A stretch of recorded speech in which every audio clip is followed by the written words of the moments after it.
오늘부터 거리두기가 완화되면서 수도권 내 식당과 카페의 영업 제한이 밤 10시로 1시간 늦춰집니다. 정부는 오늘 코로나19 백신 1분기 접종의 세부 시행 계획을 발표합니다.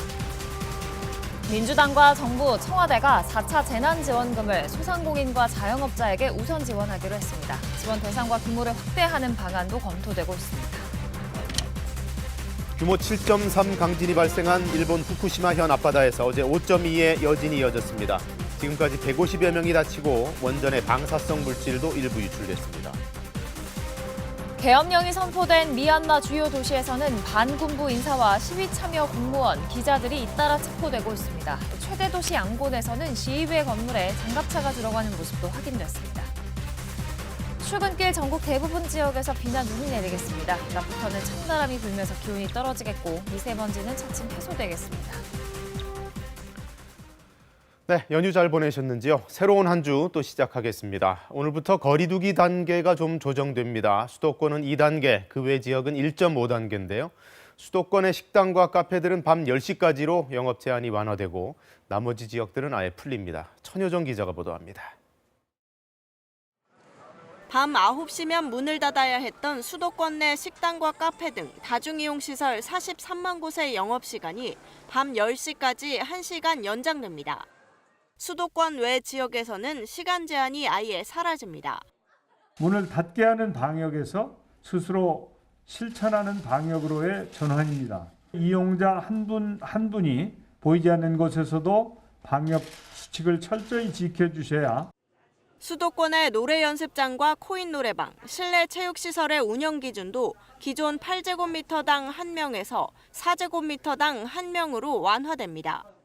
코인 노래방의 경우 해당 기준을 지키기 어렵다면 방마다 1명씩만 이용하도록 했습니다.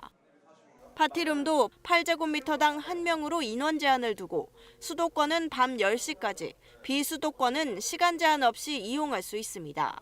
다만 숙박시설 내 파티를 위한 객실 운영은 여전히 금지됩니다.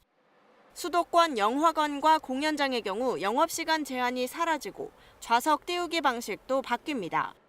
기존에는 동반자가 있으면 2칸씩 띄워야 했지만 앞으로는 1칸만 띄우면 됩니다. 목욕탕은 지금처럼 운영하되 수도권에서는 여전히 사우나와 찜질 시설을 이용할 수 없도록 했습니다. 철도 승차권은 통로 쪽 좌석도 판매되지만 입석은 여전히 금지됩니다. 이런 가운데 정부는 오늘 코로나19 백신 접종에 관한 1분기 세부 시행 계획을 발표합니다. 의료진 5만 명과 요양병원, 요양시설 입소자 78만 명 등 총 83만 명이 접종 대상입니다. 앞서 식약처는 아스트라제네카 백신을 허가하면서 만 65세 이상의 경우는 의사가 접종 여부를 판단토록 해 책임 회피라는 논란을 빚었습니다. 오늘 발표를 통해 연령별로 명확한 지침이 마련될지 주목됩니다. KBS 뉴스 천효정입니다. 네, 이어서 환자 현황 알아보겠습니다. 어제 발표된 신규 확진자는 326명으로 연 이틀 300명대를 유지했습니다. 오늘부터 거리두기가 완화된다는 게 또 변수가 될 텐데요. 취재기자 연결해서 전반적인 상황 알아보겠습니다. 김도영 기자, 먼저 환자 통계부터 정리해 주실까요? 네, 중앙방역대책본부는 어제 0시 기준 코로나19 신규 확진자가 하루 새 326명 늘었다고 밝혔습니다. 그제에 이어서 이틀째 300명대 확진자로 국내 발생은 304명, 해외 유입은 22명입니다. 다만 확진자가 다소 줄어든 데는 설 연휴 동안 검사 건수가 줄었다는 점을 감안해야 합니다. 연휴 기간 중 13일 0시 기준 총 검사 건수가 3만 6천여 건, 14일 0시 기준으로는 5만여 건으로 집계됐습니다. 평일에 7, 8만 건보다 크게 줄어든 수치입니다. 국내 발생 확진자를 지역별로 보면 서울이 147명으로 가장 많았고 경기 77명, 인천 19명으로 전체 국내 발생 확진자 가운데 80%가량이 수도권에서 나왔습니다. 위중증 환자는 그제보다 1명 줄어서 156명이고 사망자는 8명이 새로 확인돼 누적 사망자는 1,522명입니다. 부산에서는 집단 격리 중인 구딜링 병원에 입원해 있던 20대 확진자가 사망했습니다. 국내 첫 20대 코로나19 사망자입니다. 방역당국과 부산시는 이 사망자가 기저질환으로 장기 입원 중이었고 급성 폐렴으로 숨진 것으로 보인다고 밝혔습니다. 예, 특히 수도권의 감염 재생산 지수가 상당히 높다는 우려가 나왔네요. 네, 방역당국은 어제 감염 재생산 지수가 1에 근접하고 있고 특히 수도권은 2주 연속 1을 넘어섰다고 강조했는데요. 이 감염 재생산 지수는 확진자 1명이 몇 명을 추가로 감염시킬 수 있는지 나타내는 지표로 1 이상은 확산 추세로 볼 수 있어서 수도권 주민들은 특히 주의가 필요합니다.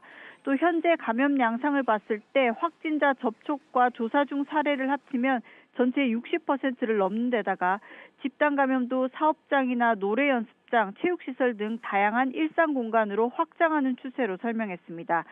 특히 이번 주는 지난 설 연휴와 다중이용시설 운영 확대를 한 것이 영향이 있을 수 있습니다. 방역 수칙을 더 잘 지켜줄 것을 요청했습니다. 지금까지 사회부에서 전해드렸습니다.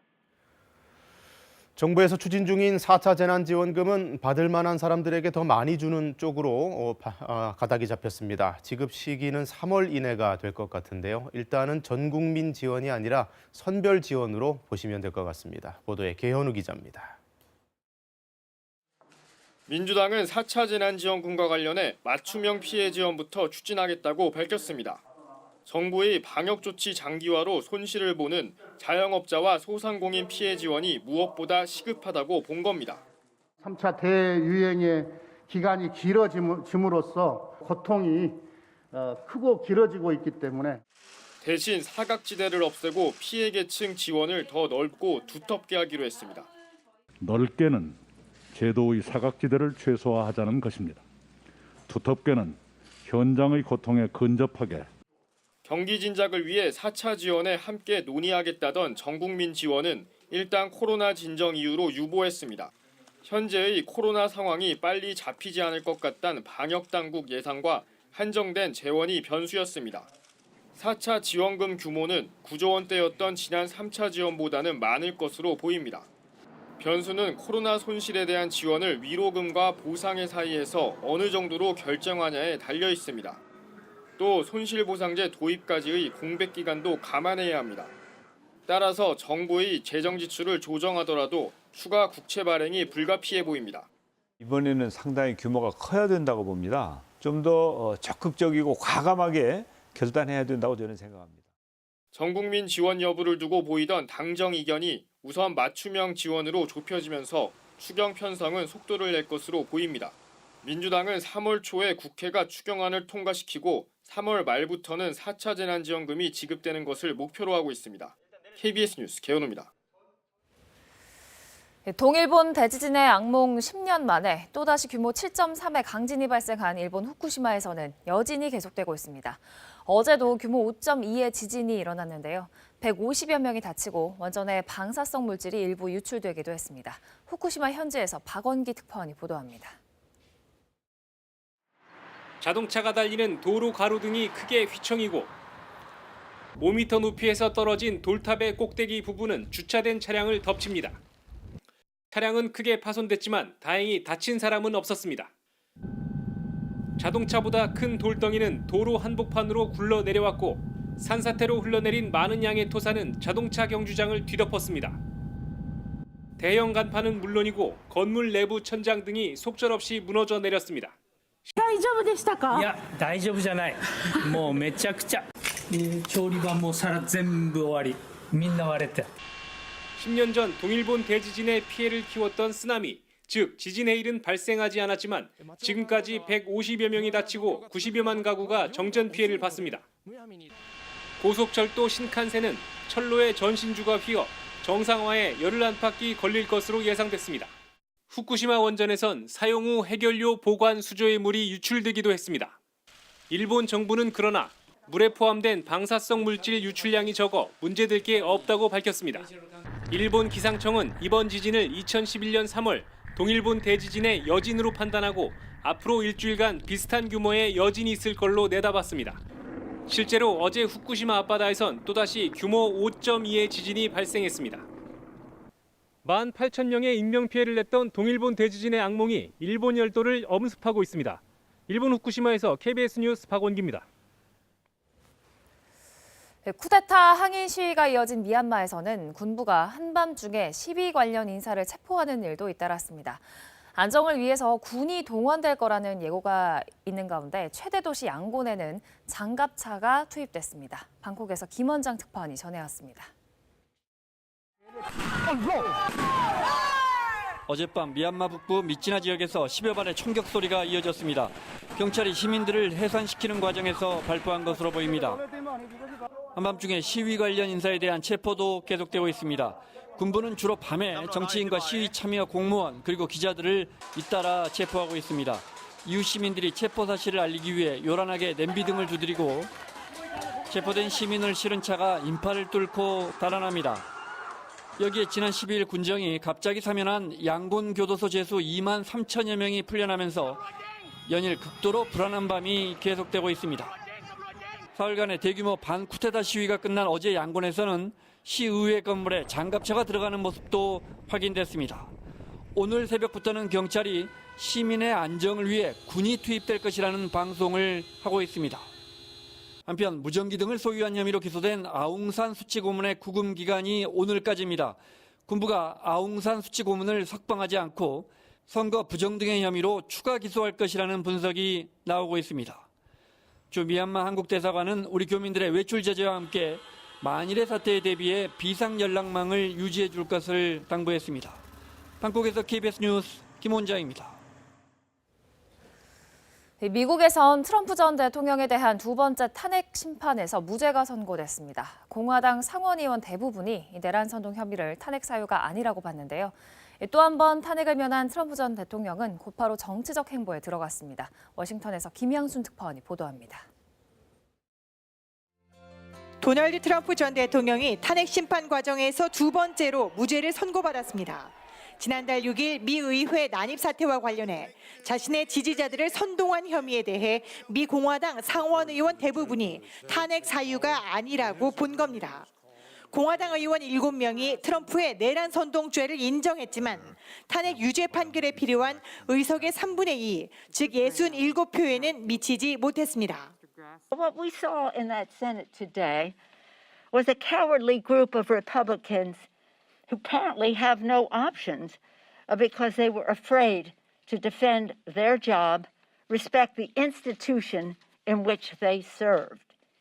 트럼프 전 대통령은 성명을 내고 미국을 다시 위대하게 만들자는 자신의 목표는 이제 막 시작됐다고 밝혔습니다. 당장 내년에 예정된 미 하원 중간 선거에서부터 영향력을 행사하겠다고 나섰습니다. He's excited about 2022. He's mad at some folks, but I understand that. My goal is to win in 2022, to stop the most radical agenda I've seen coming out of the Democratic presidency of Joe Biden. We can't do that without Donald Trump. 그러나 트럼프가 가는 길이 순탄치만은 않을 전망입니다. 탄핵은 실패했지만 민주당이 트럼프 전 대통령의 공직 재출마를 막는 표결을 고민하고 있고 뉴욕과 조지아주 등지에선 트럼프의 불법 부동산 거래 의혹과 선거 개입을 둘러싼 직권 남용 혐의 등에 대해 검찰 수사가 진행되고 있기 때문입니다. 워싱턴에서 KBS 뉴스 김양순입니다. 세월호 참사 당시 구조 지휘 임무를 다하지 않아 400여 명의 사상자를 낸 혐의로 기소된 김석균 전 해경청장 등 해경지휘부에 대한 1심 판결이 오늘 선고됩니다. 서울중앙지법 형사합의 22부는 업무상 과실치사상 혐의로 기소된 김 전 청장 등 전 해경지휘부 11명에 대한 선고 공판을 오늘 오후 2시부터 진행합니다. 검찰 세월호 참사 특별수사단이 이들을 불구속 기소한 지 1년 만입니다. 앞서 지난달 열린 결심 공판에서 검찰은 김 전 청장에게 법정 최고형인 금고 5년형을 구형했습니다. 월요일 아침 전국 곳곳에 비가 내리고 있습니다. 출근길 우산 챙기셔야겠고요. 미세먼지도 주의를 하셔야겠습니다. 낮부터는 찬바람이 먼지를 밀어내지만 날이 추워지겠습니다. 자세한 날씨 기상센터 연결해 알아보죠. 베이지 캐스터, 지금 일단 비가 어디 내리고 있나요? 네, 지금 전국 곳곳에 비나 눈이 내리고 있습니다. 중부와 전북, 경북 지역을 중심으로 비가 내리고 있는데요. 출근길 나가실 때 우산 챙기셔야겠고 옷차림도 따뜻하게 하셔야겠습니다. 오늘 오전까지 수도권과 강원 영서, 충청과 호남 지역, 경북 지역에는 5mm 미만의 비가 조금 더 내리겠고요. 기온이 낮은 강원 산지와 울릉도, 독도에는 1에서 3cm 정도의 눈이 내려 쌓이겠습니다. 비구름 뒤로는 찬바람이 유입되겠습니다. 낮부터는 북서쪽에서 강한 찬바람이 불어들면서 기온이 크게 떨어지겠습니다. 오늘 한낮의 서울 기온 3도로 어제보다 무려 10도가량 기온이 떨어지겠고요. 내일 아침에는 서울 기온이 영하 6도, 수요일에는 영하 10도까지 내려가겠습니다. 지금 미세먼지 상황도 좋지 않습니다. 중부지방과 경북 지역을 중심으로 미세먼지 농도 높게 나타나고 있는데요. 찬바람이 불면서 낮부터는 대기 확산이 원활해지겠습니다. 지금 비가 내리는 지역은 도로가 미끄러운 데다가 또 안개까지 짙게 끼어 있습니다. 경북 지역을 중심으로는 가시거리가 100m 안팎에 머물러 있기 때문에 출근길 교통안전에 각별히 유의하셔야겠습니다. 또 오늘 해안 지역과 제주도에는 바람도 강하게 불면서 강풍주의보가 내려질 가능성도 있습니다. 현재 기온 살펴보겠습니다. 서울이 5.3도, 대구 8.7도 가리키고 있고요. 낮 동안에는 바람이 불면서 체감온도가 더 떨어지겠습니다. 서울 3도, 철원 1도에 머물겠고 광주 7도, 대구는 9도 예상됩니다. 바다의 물결은 모든 해상에서 높게 일겠고요. 서해상에는 풍랑주의보가 발효 중입니다. 내일은 전국 곳곳에 비나 눈이 내리겠습니다. 수요일과 목요일에는 호남과 제주도에 비나 눈 소식이 들어있습니다. 날씨 정보 전해드렸습니다. 네, 코로나19 팬데믹이 북중 접경 지역의 풍경도 많이 바꿔놓고 있습니다. 원래 단둥을 중심으로 양측의 교류가 참 활발했던 지역인데 이제는 그것도 옛말이 되어서 서로 오가지 못하도록 경계만 한층 강화된 그런 삭막한 풍경을 자아내고 있습니다. 상호 협조가 필요한 댐 발전까지도 차질을 빚고 있다는데요. 오세균 특파원이 둘러봤습니다. 단둥 시내에서 80km 정도 떨어진 수풍댐입니다. 발전 용량 80만 킬로와트의 북한 최대 발전소로 북한과 중국 국경을 가로지르고 있습니다. 수풍 발전소는 일부 수문을 열고 간간히 물을 하류로 흘려보내고 있습니다. 발전 수량이 충분한데도 두세 개의 수문만을 개방하고 있습니다. 중국과 발전소 운영을 협의해야 하는데 코로나19 감염 우려 때문에 중국과의 접촉을 거부하기 때문으로 보입니다. 就今年这个水位大呀，它法往常就是咱们中国，你看捞不着法，朝鲜不让咱们发。 코로나19의 영향은 압록강변의 풍경도 바꾸어 놓았습니다. 국경에 접근하면 사살령이 내려진 가운데 압록강에서 빨래를 하거나 물고기를 잡던 북한 주민을 찾아볼 수 없습니다. 这2年了都不出来，要在往常夏天都出来洗衣裳，这么严格都出来洗，这没有了，都不出来。 한국 전쟁 당시 중공군이 도강했던 북한의 청성마을. 겨울철 땔감을 싣고 가는 소 달구지 옆으로 북한 경계병의 눈초리가 매섭습니다. 최근엔 국경을 따라 야간 조명까지 설치해 국경 접근을 엄금하고 있습니다. 4米距离，而且白的黄，都是那种咱也不知道什么情况。就今年就之前多长时间那个东西。 이처럼 국경 감시가 강화되면서 압록강변 중국인들마저 생업을 포기하고 있습니다. 咱们这边又开始严了，就是你下江捕鱼的什么全都不让，全都不让了，包括游船都不让你下江走了。 단둥 지역 북한 근로자들은 국경이 차단되면서 귀국도 못한 채 공장 내에서 쓸쓸한 설 명절을 맞았습니다. 단둥에서 KBS 뉴스 오세균입니다. 네, 서울시장 보궐선거가 50여일 앞으로 다가왔습니다. 경선 분위기가 달아오르고 있는데요. 민주당 후보들은 오늘 공개 토론회를 열어서 정책 검증에 나섭니다. 야권의 안철수, 금태섭 후보 간의 단일화 신경전도 거세지고 있다는데요. 박진수 기자가 보도합니다. 오늘 첫 공개 토론회를 앞둔 민주당 우상호, 박영선 후보. 우상호 의원이 박영선 전 장관을 향해 포문을 열었습니다. 공약이 빈약하고 일관성과 소통이 부족하다는 겁니다. 공약들을 보면 구체성이 결여된 추상적 영역에 머물러 있습니다. 21분 도시공약이 만병통치약인 것처럼 주장하지만 민주당다운 공약이라고 보기 어렵습니다. 우 의원의 송곳 공세 예고에 박 전 장관은 정면 대응 대신 충분히 토론할 수 있길 바란다고 답했습니다. 다만 민주당답다는 게 무슨 말인지 되묻고 싶다면서 집권 정당이란 사실을 한시도 잊어선 안 된다고 응수했습니다. 보수 야권의 선 단일화를 추진하던 국민의당 안철수 대표와 무소속 금태섭 전 의원 사이에 오늘 공개 토론은 무산될 상황에 처했습니다.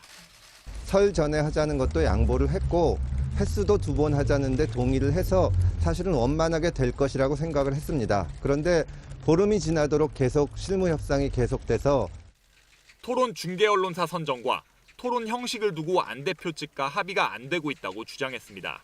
그러나 안 대표 측은 오히려 금 전 의원 측이 어제 열릴 예정이었던 4번째 실무 협상을 거부했다고 반박했습니다. 방송사 선정과 TV 토론의 형식은 어느 한쪽의 일방적인 주장이나 고집으로 이루어질 수 없는 사안입니다. 그런 만큼 양측의 조속한 실무 논의 재개를 통해 그 차이점을 극복해 나가야 된다고 생각합니다. 국민의힘은 내일 오세훈, 조은희, 오신환, 나경원 후보의 1대1 토론을 시작으로 본격적인 후보 토론 일정에 들어갑니다. KBS 뉴스 박진수입니다. 설 연휴에도 일터에서 목숨을 잃는 안타까운 사고가 일어났습니다. 인천의 한 폐수처리 시설에서 침전물을 치우던 40대 남성이 유독가스에 질식돼 숨졌고 같이 일하던 다른 한 명도 중태에 빠졌습니다. 김채린 기자의 보도입니다.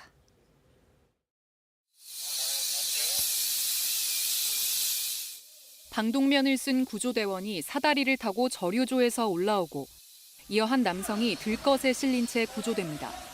그제 오후 4시쯤 도금업체 등이 입주한 인천의 한 건물 폐수처리 시설에서 40대 남성 2명이 의식을 잃고 쓰러졌다는 신고가 접수됐습니다. 폐수를 처리하는 저류조에서 침전물을 제거하던 중 유독가스에 노출돼 질식된 겁니다. 두 사람은 영세 준설업체를 운영하는 개인 사업자들인 것으로 전해졌습니다. 이 가운데 한 명은 어제 오전 결국 숨졌고 다른 한 명은 의식을 되찾지 못한 채 위독한 상태입니다. 최근 10년 동안 이 같은 질식 재해로 모두 166명이 숨졌습니다. 이 가운데 36%인 59명이 오폐수 처리장과 맨홀, 분뇨 처리 시설에서 일하던 사람들이었습니다. 고용노동부는 작업 전 산소와 유해가스 농도 측정과 환기만 잘하더라도 예방할 수 있는 재해라고 설명하고 있지만 관련 사고는 매년 끊이지 않고 있습니다. 인천경찰청 광역수사대는 작업자들이 제대로 된 보호장비를 갖추고 안전수칙을 지켰는지 등 사고 원인을 조사할 예정입니다. KBS 뉴스 김채린입니다. 배구계가 연일 학교폭력 문제로 시끄러운데요. OK금융그룹의 송명근, 신경섭에 대해 출전 정지 징계가 내려졌습니다. 흥국생명도 오늘 쌍둥이 자매에 대한 징계를 확정합니다. 이준희 기자입니다. 학교폭력 가해자로 지목된 OK금융그룹 송명근이 개인 SNS를 통해 사실을 인정하고 사과했습니다. 송명근은 자숙의 의미로 남은 시즌 경기에 나서지 않겠다는 의사도 밝혔습니다. OK금융그룹 구단도 회의를 거친 후 송명근, 심경섭에게 향후 경기 출전 정지 징계를 결정했습니다. 두 선수가 과거의 잘못에 대해서 책임지고 자숙하고 반성하는 의미로 앞으로의 경기에 출전하지 않는다는 것을 제 감독을 통해서 전달해 왔고요. 심사숙고 끝에 수용하기로 결정했습니다. 학교폭력 파문이 커지면서 한국전력은 자체 전수조사를 진행해 선수단 내 과거 학폭 사실이 없음을 파악했다고 밝히기도 했습니다. 이재영, 이다영 자매에 대한 추가 폭로도 나왔습니다. 초등학생 시절 괴롭힘을 당했다는 새로운 폭로가 나온 데 이어 또 다른 피해 학생 학부모도 아픔을 호소했습니다. 이 글 작성자는 부모 마음은 지옥과도 같다며 구단과 배구협회, 대한체육회에 엄중한 징계를 요구했습니다. 이에 대해 흥국생명은 오늘 두 선수에 대한 구단의 징계를 확정 발표할 것이라고 밝혔습니다. KBS 뉴스 이준입니다. 러시아 모스크바에 최근 며칠 새 59cm라는 기록적인 폭설이 쏟아졌습니다. 도심 교통이 정체되고 항공 운항에도 차질이 빚어졌습니다. 모스크바에서 김준호 특파원이 전합니다. 모스크바 도심이 눈으로 뒤덮였습니다. 주차된 차량이 눈에 파묻혀 잘 보이지 않을 정도입니다. 눈 덮인 도로를 차량들이 서행하며 지나갑니다. 연이어 달리는 제설 차량들이 도로 위의 눈을 바깥으로 밀어냅니다. 이렇게 도로변에 쌓인 눈은 다시 트럭으로 옮겨집니다. 모스크바에는 지난 12일부터 어제까지 폭설이 이어졌습니다. 어제 모스크바의 적설량은 59cm로 최고 기록인 60cm에 1cm 모자라 역대 2위를 기록했습니다. 강설량 기준으로는 그제 하루 17.6mm를 기록해 1879년 러시아에서 기상 관측이 시작된 이래 모스크바의 하루 강설량으론 최대 기록이라고 현지 언론은 전했습니다. 며칠 새 폭설이 내리면서 도심 차량 정체가 빚어졌고 항공기 결항이 이어지면서 이용객들이 불편을 겪었습니다. Тяжело пробираться очень, а так, наконец-то в Москве зима настоящая наступила, хоть немножко и поздно. 모스크바시 당국은 14,000여 대의 제설 차량과 7만여 명의 인력을 동원해 제설 작업에 나섰지만 눈을 모두 치우는 데는 5일가량이 소요될 것이라고 밝혔습니다. 한편 폭설이 내린 가운데서도 모스크바와 상트페테르부르크에선 수감된 야권 운동가 나발리 등 정치범에 대한 연대를 표시하는 여성들의 시위가 수백 명이 참가한 가운데 열렸습니다. 모스크바에서 KBS 뉴스 김준호입니다. 일상으로 돌아가는 월요일 아침입니다. 오늘 출근길 나서실 때는 우산 그리고 따뜻한 겉옷 챙기셔야겠습니다. 지금 전국 대부분 지역에 비가 내리고 있는데요. 기온이 낮은 강원 산간 지역과 울릉도, 독도에는 눈으로 내리고 있습니다. 오늘 오전까지 곳곳에 비나 눈이 내리다가 차츰 맑은 하늘을 드러내겠습니다. 비구름 뒤로는 찬바람이 불어오겠습니다. 기온은 점차 낮아질 텐데요. 오늘 한낮의 서울 기온 3도로 어제보다 10도가량 기온이 뚝 떨어지겠고요. 내일 아침에는 서울 기온 영하 6도, 수요일에는 영하 10도까지 곤두박질 치겠습니다. 지금 미세먼지 상황이 좋지 않습니다. 중부지방과 경북 지역을 중심으로 초미세먼지 농도 나쁨 단계 보이고 있는데요. 찬바람이 불면서 점차 먼지는 해소되겠고 대기 확산이 원활해지겠습니다. 지금 경북 지역은 안개가 매우 짙습니다. 가시거리가 100m 안팎에 머물러 있으니까요. 안개등 켜시고 앞차와의 간격도 넉넉하게 두셔야겠습니다. 해안 지역과 제주는 바람이 강하게 불면서 강풍주의보가 내려질 가능성이 있습니다. 현재 기온 살펴보겠습니다. 서울이 5.3도, 대구 8.6도, 광주 7.4도로 비교적 온화한데요. 하지만 바람이 불면서 날이 추워집니다. 오늘 한낮의 서울 기온 3도, 강릉은 10도 예상되고요. 광주가 7도, 대구 9도에 머물겠습니다. 바다의 물결은 모든 해상에서 최고 4m까지 거세게 일겠고 서해상에는 풍랑주의보가 발효 중입니다. 내일은 전국 곳곳에 비나 눈이 내리겠고요. 수요일과 목요일에는 호남과 제주도에 비나 눈 소식이 들어 있습니다. 날씨 정보 전해드렸습니다. 코로나19 거리두기가 오늘부터 수도권은 2단계, 나머지 지역은 1.5단계로 완화됩니다. 규제는 최소화하되 이제부터는 스스로 책임지는 방역으로 전환한다는 기조인데요. 천효정 기자가 보도합니다. 밤 9시면 문을 닫아야 했던 수도권 내 식당과 카페 등 다중이용시설 43만 곳의 영업시간이 밤 10시까지 1시간 연장됩니다. 수도권 외 지역에서는 시간 제한이 아예 사라집니다. 문을 닫게 하는 방역에서 스스로 실천하는 방역으로의 전환입니다. 이용자 한 분이 보이지 않는 곳에서도 방역 수칙을 철저히 지켜주셔야 수도권의 노래 연습장과 코인 노래방, 실내 체육시설의 운영 기준도 기존 8제곱미터당 1명에서 4제곱미터당 1명으로 완화됩니다.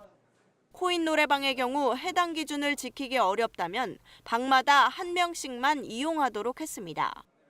파티룸도 8제곱미터당 1명으로 인원 제한을 두고 수도권은 밤 10시까지, 비수도권은 시간 제한 없이 이용할 수 있습니다. 다만 숙박시설 내 파티를 위한 객실 운영은 여전히 금지됩니다. 수도권 영화관과 공연장의 경우 영업시간 제한이 사라지고 좌석 띄우기 방식도 바뀝니다. 기존에는 동반자가 있으면 2칸씩 띄워야 했지만 앞으로는 1칸만 띄우면 됩니다. 목욕탕은 지금처럼 운영하되 수도권에서는 여전히 사우나와 찜질 시설을 이용할 수 없도록 했습니다. 철도 승차권은 통로 쪽 좌석도 판매되지만 입석은 여전히 금지됩니다. 이런 가운데 정부는 오늘 코로나19 백신 접종에 관한 1분기 세부 시행 계획을 발표합니다. 의료진 5만 명과 요양병원, 요양시설 입소자 78만 명 등 총 83만 명이 접종 대상입니다.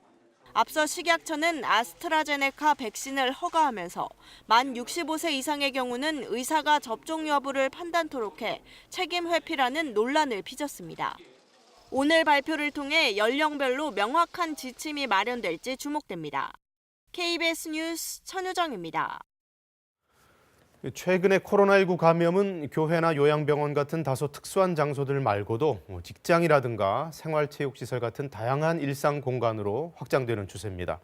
지난 설 연휴 기간의 전파 여부도 면밀히 살펴야 할 텐데요. 오늘부터는 수도권 임시선별검사소에서도 실명검사가 원칙입니다. 지영철 기자입니다. 서울 순천향대병원 관련 확진자는 사흘새 모두 56명으로 늘었습니다. 환자 28명, 직원 등 종사자 8명, 보호자 8명과 간병인 12명입니다. 직원 2천여 명과 환자, 보호자, 간병인들에 대한 전수조사가 계속되고 있습니다. 서울 순천향대병원 직원이 확진 판정을 받기 전 접촉한 광주광역시 종합병원 의료진 2명도 확진 판정을 받았습니다. 이외에도 서울 구로구 체육시설 관련 확진자는 25명으로 늘었고 용산구 지인 모임 관련 확진자는 모두 62명입니다. 성동구 한양대병원 관련 확진자도 100명을 넘겨 모두 101명이 됐습니다. 변이 바이러스도 6건이 더 확인돼 모두 94건이 됐습니다. 모두 영국 변이 바이러스로 내국인 6명이 감염된 건데 5건은 검역 단계에서 확인됐습니다. 하지만 한 건은 격리 면제자로 입국 후 진단검사에서 확인됐습니다. 꼭 필요한 경우에 한해서만 격리 면제서를 발급하는 쪽으로 제도를 바꾸어 운영하고 있습니다. 이러한 국가들은 점점 증가하고 있어서 저희도 매주마다 각 국가들의 위험들을 평가하면서 외국인들이 사회적 거리 두기와 같은 방역 수칙을 제대로 숙지 못할 수 있어 이들을 고용하고 있는 사업장과 밀집 시설에 대한 점검도 강화됩니다. 노숙인들과 쪽방 거주자들에 대한 선제 검사에서는 지금까지 114명이 확진됐습니다. 수도권 내 숨음 감염자를 찾기 위해 마련된 임시선별검사소에서는 하루 새 30명의 확진자가 확인됐습니다.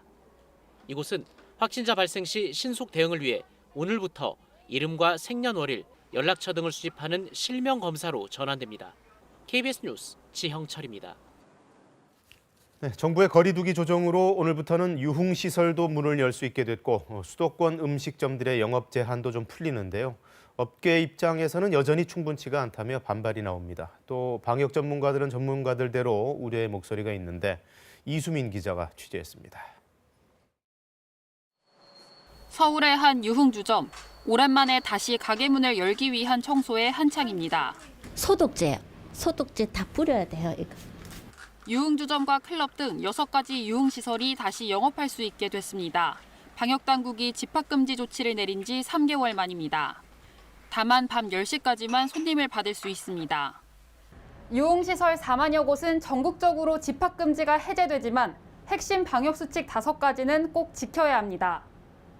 방 1개당 최대 4명까지만 들어갈 수 있고 여러 명이 함께 노래를 부르면 안 됩니다.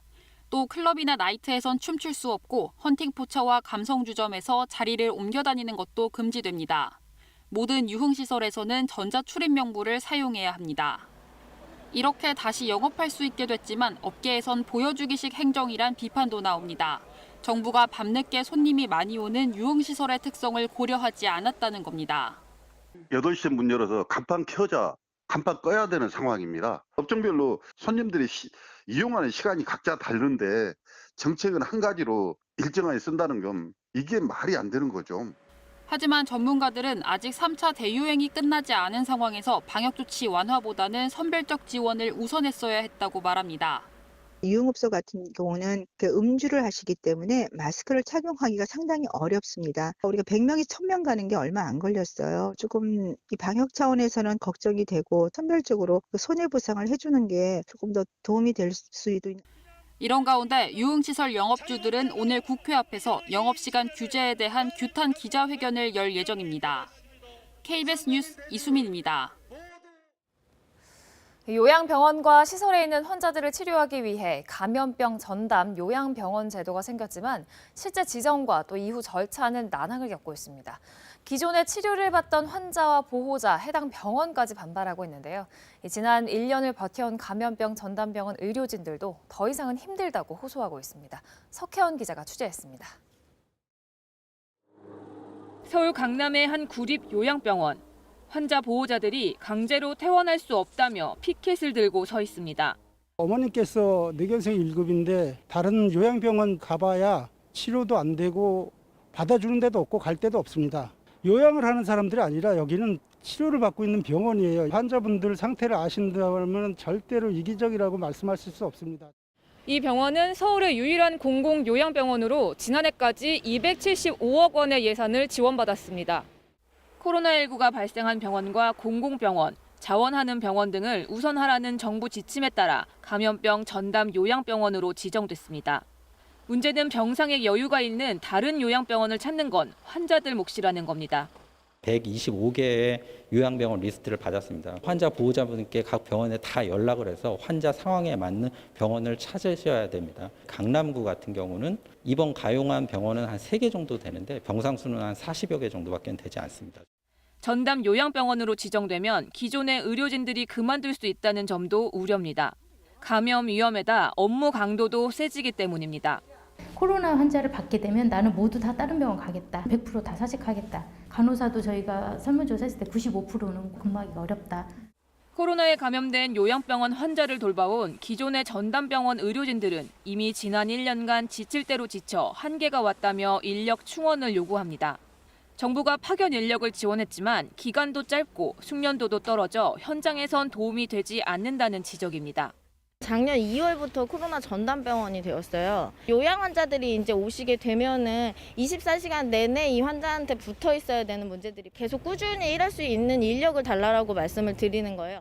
서울시는 공공의료기관인 만큼 대체 의료진을 투입해서라도 해당 병원을 감염병 전담 요양병원으로 운영하겠다는 입장이지만 이번 기회에 전담 요양병원 제도 자체를 재검토해야 한다는 지적도 많습니다. KBS 뉴스 석혜원입니다. 개인 신용 대출이 활성화됐다지만 누구보다 절실한 자영업자와 소상공인에게는 그림의 떡일 뿐입니다. 빚 갚을 능력, 신용도 평가가 어려워서인데 최근에는 빅데이터를 활용한 신용도 평가가 새롭게 시도되고 있습니다. 대안이 될 수 있을까요? 김진호 기자입니다. 왁싱 전문점을 5년째 운영 중인 강정훈 씨. 매출이 절반 정도 줄어 당장 대출이 필요한데 금리가 낮은 시중은행 대출은 쉽지 않습니다. 일정치가 않아서 그런 부분이 정확히 잡히지 않는 것 같고 그렇다 보니까 이율도 높고 한도도 좀 적은 편이긴 해요. 신용대출 평균 금리로 보면 시중은행이 연 3.5%, 저축은행은 16%대 수준입니다. 중간금리 대출이 사실상 없는 겁니다. 소상공인의 상환 능력을 평가할 근거가 부족해 생긴 현상이라는 게 금융회사들의 설명입니다. 박세린 씨도 이런 이유로 돈을 구하기 어려웠습니다. 카드론 생각을 했었는데 조회 한 번 하면 전화가 계속 오더라고요. 그래서 금리가 너무 높아가지고 10점대, 9점대 이렇고. 하지만 최근 연 4.9%의 이자로 3천만 원을 빌리는 데 성공했습니다. 박 씨가 입점한 온라인 쇼핑몰 운영사가 매출액과 매출 성장세 같은 빅데이터로 상환 능력을 평가해준 덕입니다. 고객들의 평가는 어떤지, 그리고 배송은 어떻게 하고 있는지, 반품은 어느 정도 되는지 그런 부분들이 영향을 좀 많이 미치도록 지금 설계되어 있고 이렇게 빅데이터를 활용해 소상공인에게 대출을 해주거나 대출을 계획 중인 업체는 최소 5곳입니다.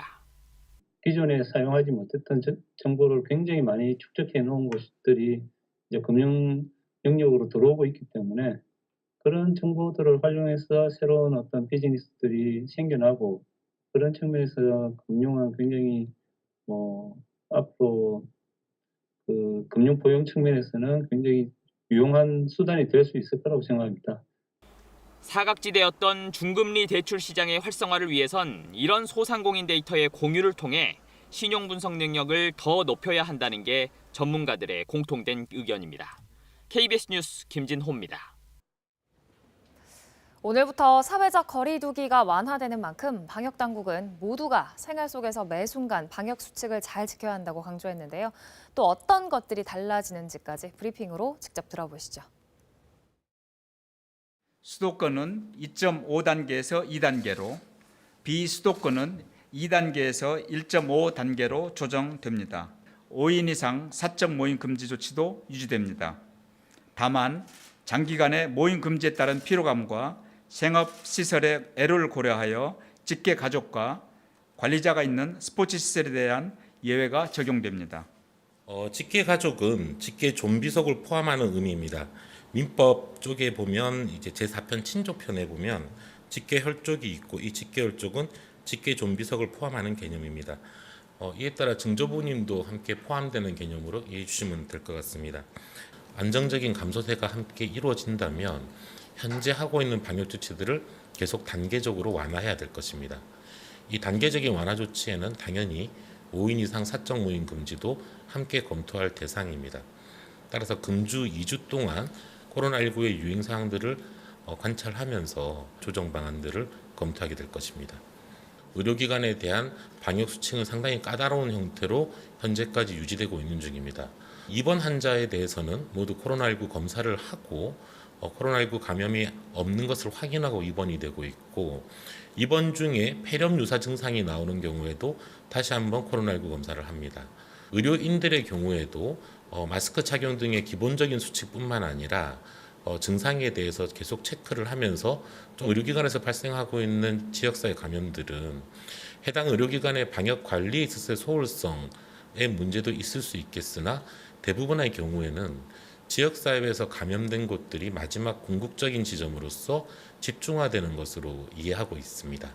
지역사회의 감염을 어느 정도 억제하는 선으로 계속 유지시켜줘야지 이러한 의료기관 쪽의 감염들이 잦아들 것이라고 보고 있는 중입니다. 설 연휴로 인한 이동량 증가 부분이나 혹은 제가 다중이용시설의 운영을 확대했던 부분들로 인한 영향들이 나타날 위험성도 있습니다. 반면에 예방접종이 시작되기 때문에 긍정적인 부분들도 함께 개시되는 시기이기도 합니다. 안정적인 감소세가 나타나도록 생활 모든 부분에서 방역관리에 철저히 참여해 주실 것을 다시 한번 당부드리겠습니다. 코로나19 국제 소식 전해드립니다. 다국적 제약사들이 임상시험에서 제외됐던 아동 청소년을 위한 코로나19 백신 개발을 속속 본격화하고 있는데요. 영국 옥스퍼드대와 아스트라제네카가 이달부터 어린이를 대상으로 코로나19 백신 임상시험을 시작합니다.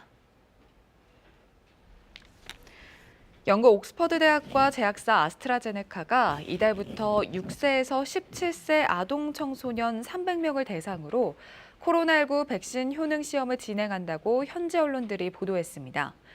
연구진은 240명에게는 코로나19 백신을 접종하고 나머지에겐 뇌수막염 백신을 접종해 차이를 비교할 예정인데요.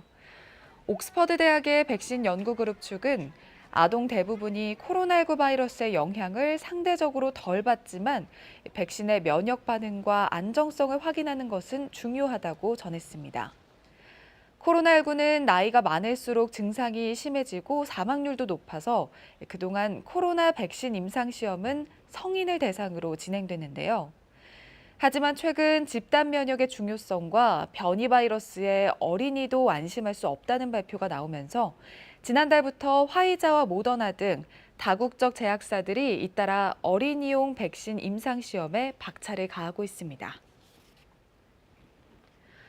코로나19 방역 모범국으로 꼽히는 뉴질랜드의 최대 도시 오클랜드에 사흘 동안 봉쇄령이 내려집니다. 저신다던 뉴질랜드 총리는 오클랜드에서 감염 경로가 확인되지 않는 코로나19 확진자 3명이 발생하자 전날 장관들과 긴급 방역대책 회의를 개최한 뒤 이 같은 계획을 발표했는데요.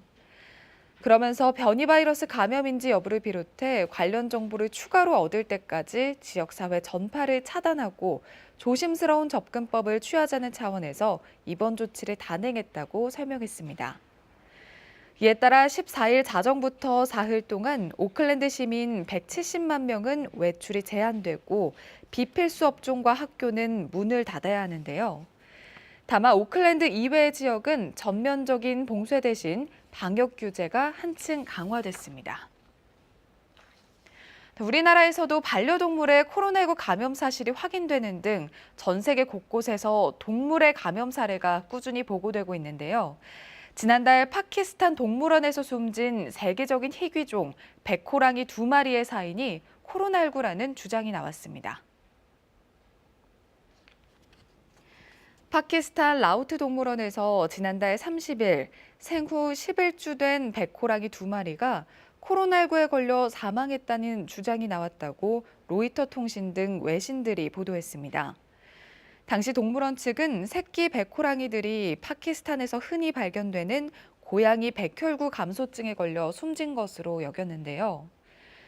하지만 부검 결과 호랑이의 폐가 감염으로 심각하게 훼손된 것을 확인했다고 합니다.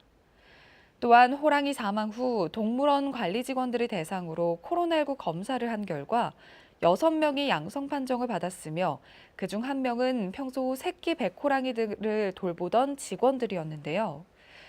이에 동물원 측은 병리학자와 논의 끝에 두 새끼 호랑이가 직원으로부터 코로나19에 감염돼 사망한 것으로 결론 내렸습니다. 그동안 파키스탄 동물원들은 평소 열악한 사육 환경 등으로 인해 동물 보호단체 비난을 받아왔는데요. 이번 사건 역시 동물원의 태만과 부실 관리 때문에 발생했다고 동물 보호 운동가들은 주장하고 있습니다. 마리오 드라기 전 유럽 중앙은행 총재가 이탈리아의 새 총리에 취임했습니다. 코로나19 위기로 최악의 경제난을 겪고 있는 이탈리아에서 비정치인 출신 금융 전문가 드라기 총리의 향후 행보가 큰 주목을 받게 될 것으로 보입니다. 파리에서 유원중 특파원의 보도입니다. 2011년부터 8년간 유럽 중앙은행 총재를 역임했던 마리오 드라기. 그리스로부터 시작된 남유럽 재정 위기를 극복하고 유로 단일 통화를 구축하는 데 큰 역할을 하면서 슈퍼 마리오라는 별명을 얻은 그가 이탈리아의 새 총리에 취임했습니다. Il Presidente ha ricordato la drammatica crisi sanitaria con i suoi gravi effetti sulla vita delle persone, sull'economia, sulla società. 이탈리아는 지난해 2월 유럽에서 가장 먼저 코로나19 대유행을 겪으며 위기에 빠졌습니다. 코로나 봉쇄와 관광 수입 악화, 2차 세계대전 이후 최악인 마이너스 8.8% 성장률을 기록한 이탈리아는 연합정부가 무너지면서 전임 콘테 총리가 사임했습니다. 세르조 마타렐라 대통령이 이탈리아 중앙은행 총재와 골드만삭스 부회장 등을 역임한 드라기를 총리로 지명한 배경입니다. 주요 정당들이 이미 드라기 총리 지명을 지지하고 있어 오는 17일과 18일에 있을 이탈리아 상하원의 신임 투표도 무난히 통과될 것으로 보입니다. EU는 드라기 총리를 환영했습니다.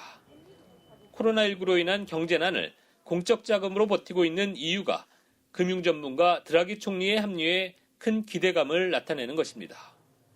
파리에서 KBS 뉴스 유원중입니다.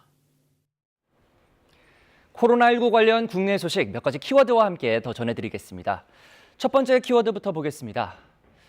코로나 대출 만기 연장 6개월 더. 코로나19 사태에 따른 중소기업과 소상공인의 대출 만기 연장과 이자 상환 유예 조치가 한 차례 더 연장될 전망입니다. 현재 시행 중인 대출 만기 연장과 이자 상환 유예 조치는 다음 달 31일에 종료되는데요. 코로나19 사태가 종식되지 않은 가운데 방역 상황과 실물 경제의 동향 등을 고려할 때 재연장을 해야 한다는 것이 금융당국의 인식입니다. 금융위원회는 금융권 등의 의견을 수렴해 이달 말 전에 금융권 만기 연장과 상환 유예 조치의 연착륙 방안을 발표할 예정입니다. 두 번째 키워드 보겠습니다. 그냥 쉰 20, 30대 역대 최다. 지난달 별다른 취업이나 구직 활동 없이 그냥 쉰 20대와 30대 청년들이 74만 명을 넘은 것으로 집계됐습니다. 이는 통계청의 관련 통계가 개편된 2003년 이후 월간 기준으로 역대 최다 규모입니다. 20, 30대 쉬었음 인구는 1년 전보다 17만 6천 명이나 증가했습니다. 쉬었음 인구란 취업 준비, 가사, 육아 등의 특별한 이유 없이 말 그대로 그냥 쉰 비경제 활동 인구를 의미하는데요. 1년 넘게 이어지는 코로나19 고용 한파에 따른 영향으로 풀이됩니다. 세 번째 키워드 보겠습니다. 지난해 항공 여객이 20년 만에 최저입니다. 코로나19의 여파로 지난해 항공 여객이 전년의 30% 수준까지 감소했습니다. 국토교통부는 지난해 항공 여객이 3,940만 명으로 집계됐다고 밝혔습니다. 이는 전년도에 비해서 68%나 넘게 줄어든 수치로 20년 만에 최저 실적입니다. 항공 여객이 4천만 명 이하를 기록한 것은 IMF 직후인 1998년과 1999년 이후 처음입니다. 특히 국제선 여객은 전년보다 84.2% 급감한 1,424만 명으로 나타났는데요. 일본과 중국, 그 외 아시아 노선 순으로 여객의 감소폭이 컸습니다. 마지막 키워드 보겠습니다. 편의점 매출이 백화점을 제쳤다. 지난해 편의점 3사 매출이 백화점 주요 3사 매출을 처음으로 추월한 것으로 나타났습니다. 산업통상자원부 통계 자료에 따르면 지난해 오프라인 유통업계에서 편의점 주요 3사 매출 비중은 31%로 전년보다 1.8%포인트 증가한 것으로 집계됐습니다. 이에 반해 백화점 주요 3사의 매출 비중은 28.4%로 같은 기간 2%포인트 하락했습니다. 편의점 업계는 사회적 거리 두기로 인한 외출 자제와 다중이용시설 기피로 반사 이익을 본 것으로 분석하고 있습니다. 지금까지 코로나 Q&A였습니다. 일본군 위안부들은 피해자가 아니라 매춘부라고 주장한 하버드대학교 램지어 교수에 대한 비판이 국경을 떠나 온라인상에서 확산되고 있습니다. 하버드 내에서도 논문 철회 요구가 거세다는데요. 금철영 특파원이 워싱턴에서 취재했습니다.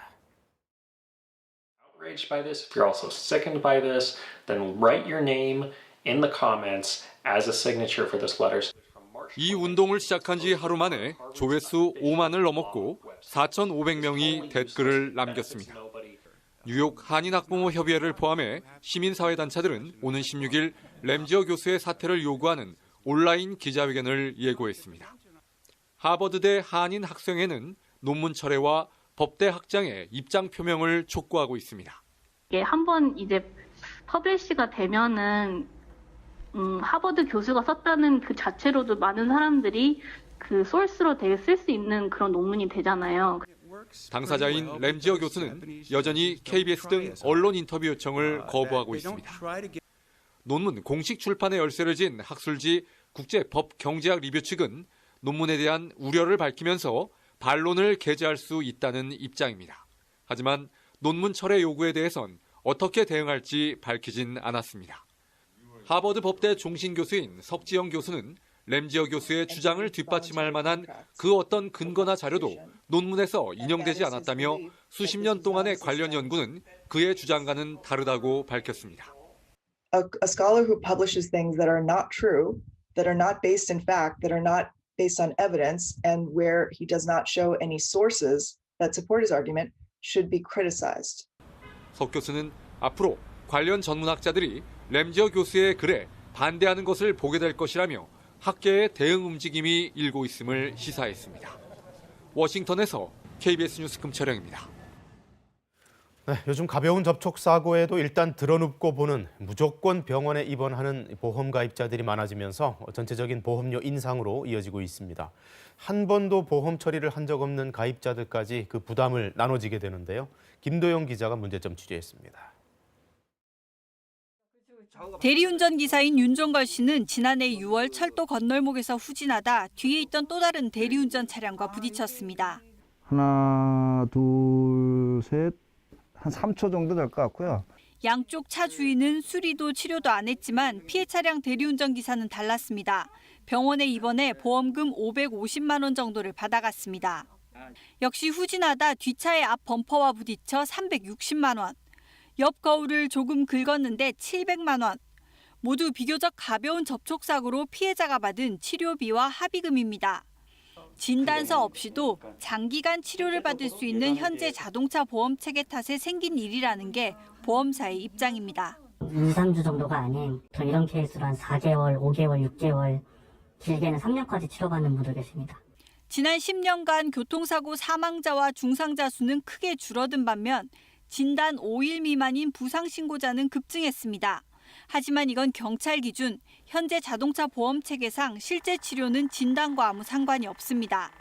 이렇다 보니 지난해 과잉 진료로 새나간 자동차 보험금은 금융위원회 집계로만 약 5,400억 원, 전체 가입자가 2만 3천 원 정도씩의 보험료를 할인받을 수 있는 금액입니다. 더 큰 문제는 이런 과잉 진료가 쌓여 무사고나 가벼운 사고를 낸 운전자의 보험료까지 오른다는 점입니다. 보험료가 100만 원인 운전자가 경미한 사고를 한건 내면 다음 해 최고 27만 원을 더 낼 수도 있습니다. 자동차 보험료는 전체 피해자에게 지급한 보험금을 전체 가입자들이 나누어 내는 일단 그러한 구조인데 과도한 보험금 지급은 전체 가입자의 보험료 인상으로 귀결되게 됩니다. 이 때문에 금융위원회는 상반기 안에 새로운 치료와 보상 기준을 만들기로 했습니다. 지금 기준은 40년째 그대로입니다. KBS 뉴스 김도영입니다. 네, 최근 울산의 현대중공업에서 40대 노동자가 또 숨지는 사고가 있었습니다. 넘어지는 철판에 깔리면서 참변을 당한 건데요. 또 한 번 산업 현장에서의 안전관리 실태가 지적받고 있습니다. 이준석 기자의 보도입니다. 무게 2.5톤의 철판이 한쪽으로 기울어졌습니다.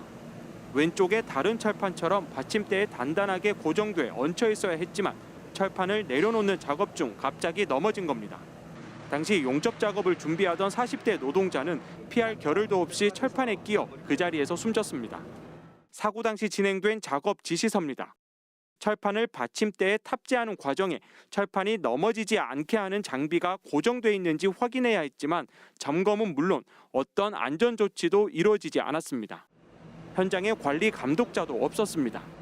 관리 감독자를 배치조차 하지 않았습니다. 그러한 결과로서 사실은 어떠한 최소한의 안전 조치조차 취해져 있지 않은 상태에서 원칙적으로 철판 같은 중량물을 취급할 때에는 주변의 다른 작업을 중단해야 합니다. 하지만 철판 작업과 용접 작업을 하는 업체가 달라 작업 계획이 공유되지 않았고 통합 안전관리도 이루어지지 않았습니다. 현대중공업과 모스는 그 같은 작업을 하층에 재하층으로 떠넘기면서 크레인 작업 시 업무 공유 자체가 되지 않았고 이미 2015년에도 똑같은 사례의 사망사고가 발생했습니다.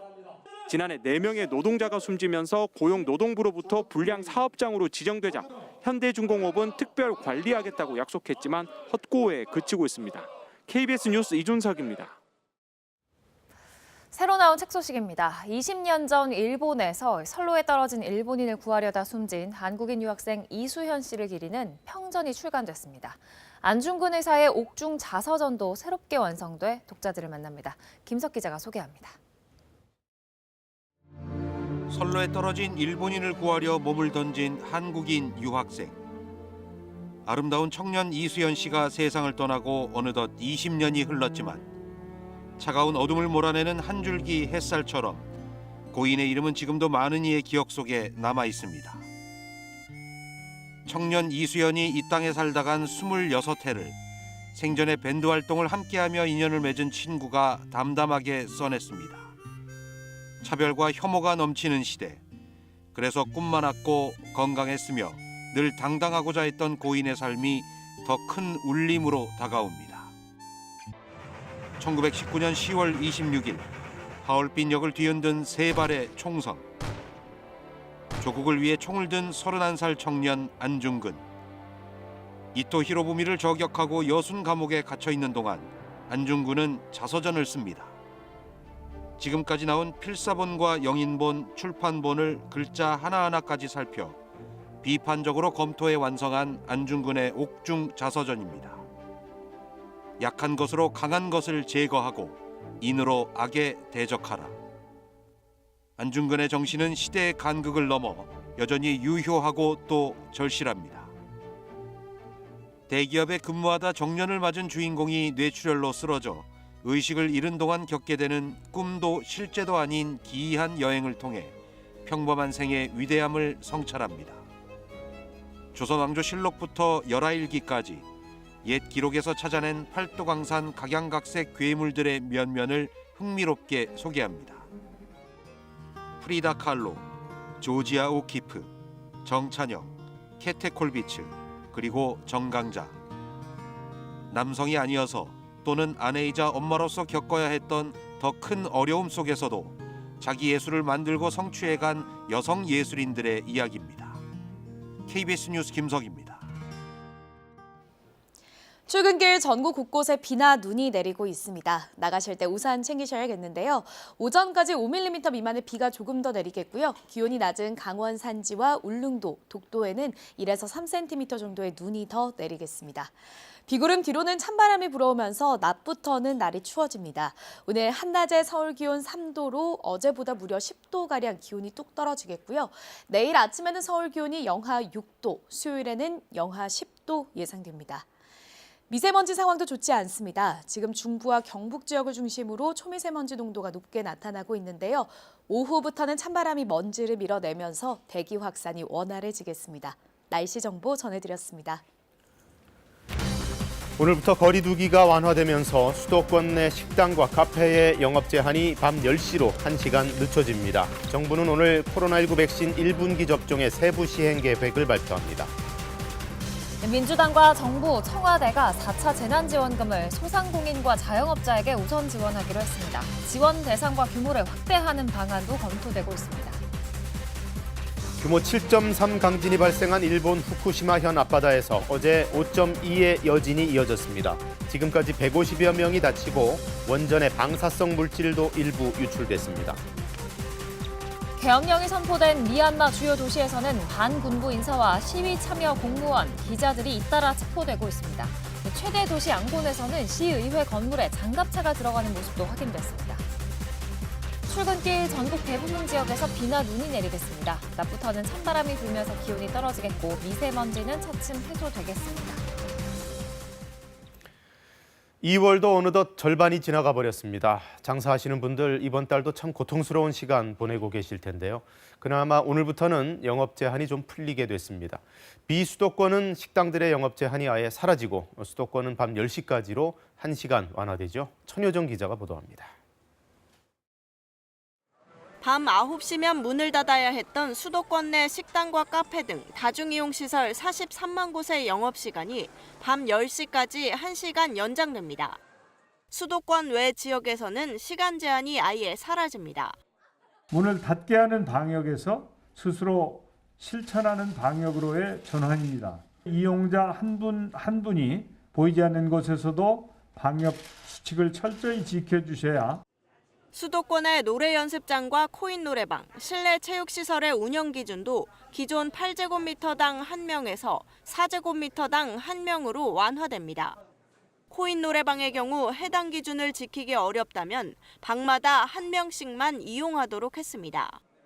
파티룸도 8제곱미터당 1명으로 인원 제한을 두고 수도권은 밤 10시까지, 비수도권은 시간 제한 없이 이용할 수 있습니다.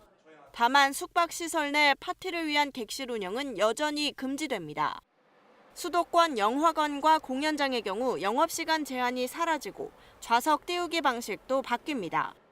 기존에는 동반자가 있으면 2칸씩 띄워야 했지만 앞으로는 1칸만 띄우면 됩니다. 목욕탕은 지금처럼 운영하되 수도권에서는 여전히 사우나와 찜질 시설을 이용할 수 없도록 했습니다. 철도 승차권은 통로 쪽 좌석도 판매되지만 입석은 여전히 금지됩니다. 이런 가운데 정부는 오늘 코로나19 백신 접종에 관한 1분기 세부 시행 계획을 발표합니다. 의료진 5만 명과 요양병원, 요양시설 입소자 78만 명 등 총 83만 명이 접종 대상입니다. 앞서 식약처는 아스트라제네카 백신을 허가하면서 만 65세 이상의 경우는 의사가 접종 여부를 판단토록 해 책임 회피라는 논란을 빚었습니다. 오늘 발표를 통해 연령별로 명확한 지침이 마련될지 주목됩니다. KBS 뉴스 천효정입니다. 네, 환자 현황 등은 따로 브리핑해드리겠습니다. 어제 0시 기준으로 발표된 신규 확진자는 326명으로 연 이틀 300명대를 유지했습니다. 그러나 설 연휴가 끼어 있었다는 점, 그래서 검사 건수가 적었다는 점 감안을 해야겠습니다. 예컨대 지난 토요일에 검사 건수는 5만 1,000건이었고요. 또 설날이었던 12일에는 3만 7천 명 정도가 검사를 받았는데 그 이전의 평일 7, 8만 건에 비해서는 훨씬 적다는 것을 볼 수가 있습니다. 어제 발표된 확진자 지역별로 보면 서울이 147명으로 가장 많았고요. 경기도가 77명, 또 인천 포함해서 전국 80%가 수도권에 집중돼 있었습니다. 부산에서는 동일 집단 격리 조치가 내려진 병원에서 입원해 있던 20대 확진자가 숨져 국내 첫 코로나19 20대 사망자로 기록됐습니다.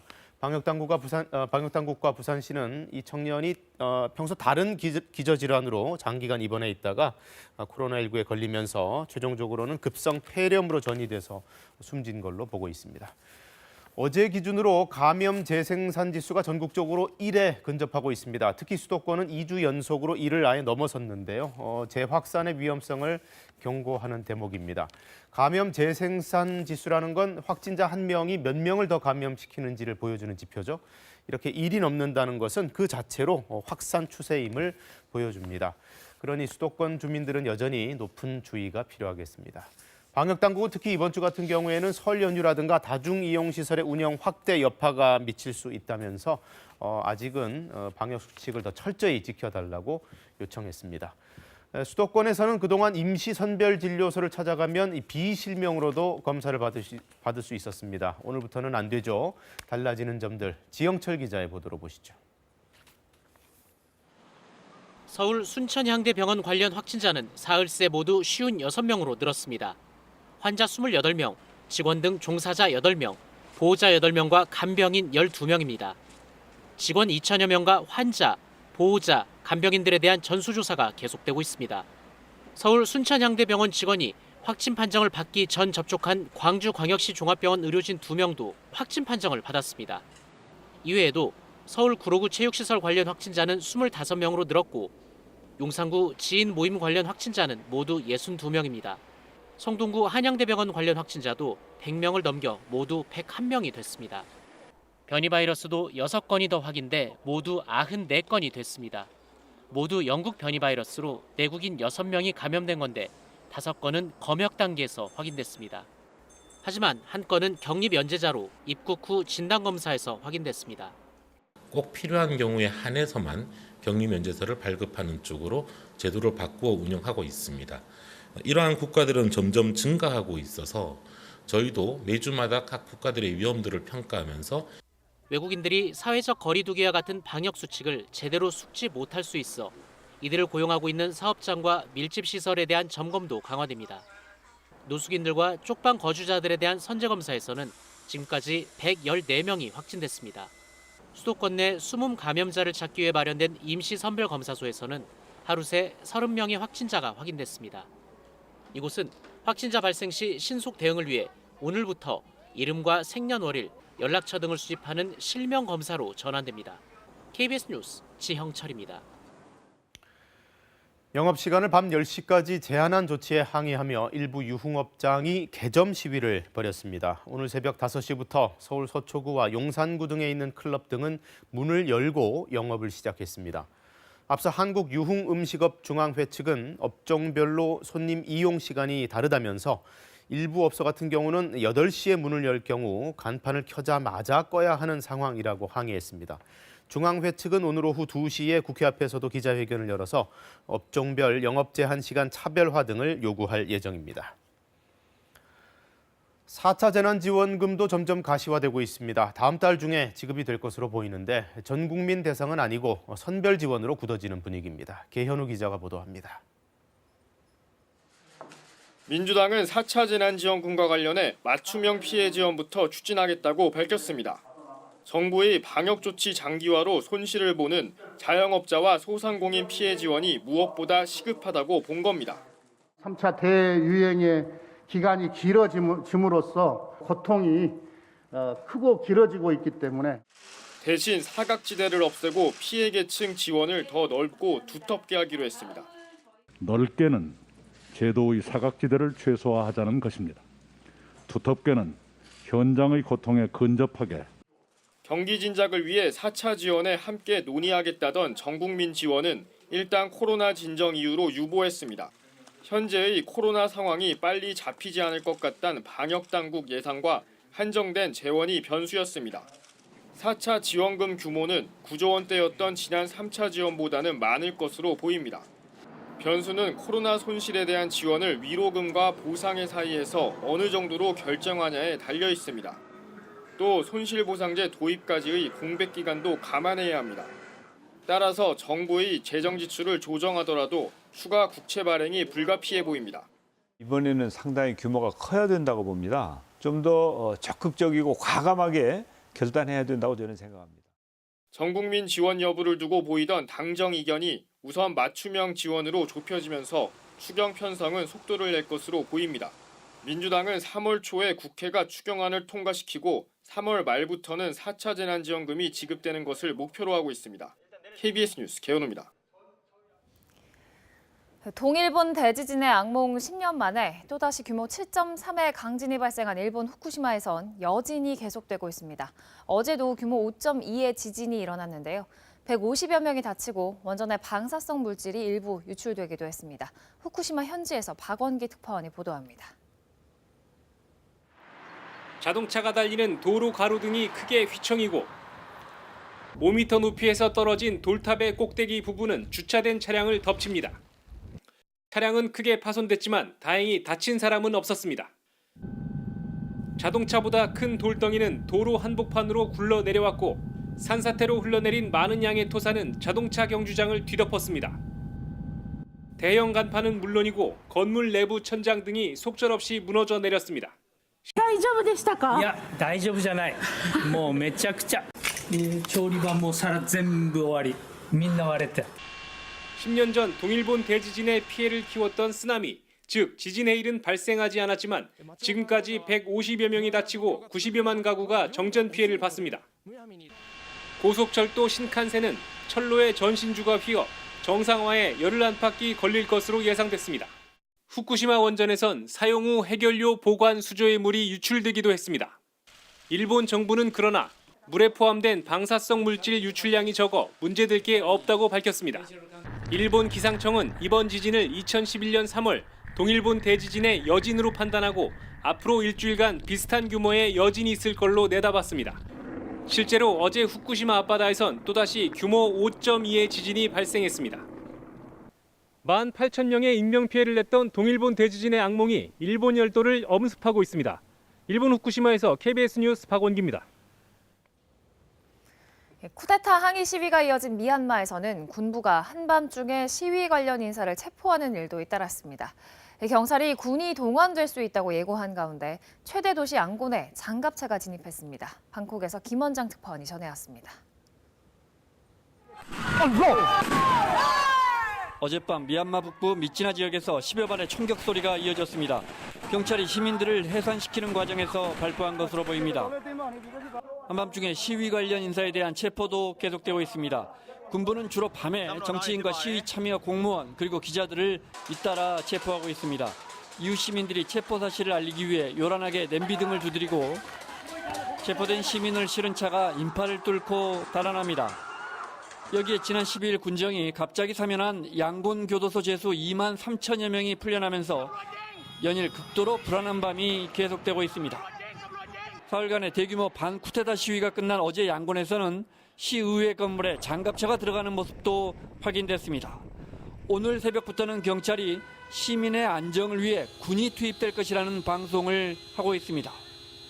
한편 무전기 등을 소유한 혐의로 기소된 아웅산 수치 고문의 구금 기간이 오늘까지입니다. 군부가 아웅산 수치 고문을 석방하지 않고 선거 부정 등의 혐의로 추가 기소할 것이라는 분석이 나오고 있습니다.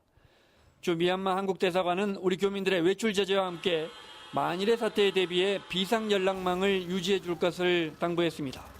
방콕에서 KBS 뉴스 김원장입니다. 미국에서는 트럼프 전 대통령에 대한 두 번째 탄핵 심판도 상원에서 부결됐습니다. 공화당 의원 7명만이 내란선동죄를 인정하면서 무죄로 결론이 났는데요. 트럼프 전 대통령은 곧바로 정치적 행보에 나섰습니다. 워싱턴 김영순 특파원의 보도입니다. 도널드 트럼프 전 대통령이 탄핵 심판 과정에서 두 번째로 무죄를 선고받았습니다. 지난달 6일 미 의회 난입 사태와 관련해 자신의 지지자들을 선동한 혐의에 대해 미 공화당 상원 의원 대부분이 탄핵 사유가 아니라고 본 겁니다. 공화당 의원 7명이 트럼프의 내란 선동죄를 인정했지만 탄핵 유죄 판결에 필요한 의석의 3분의 2, 즉 67표에는 미치지 못했습니다.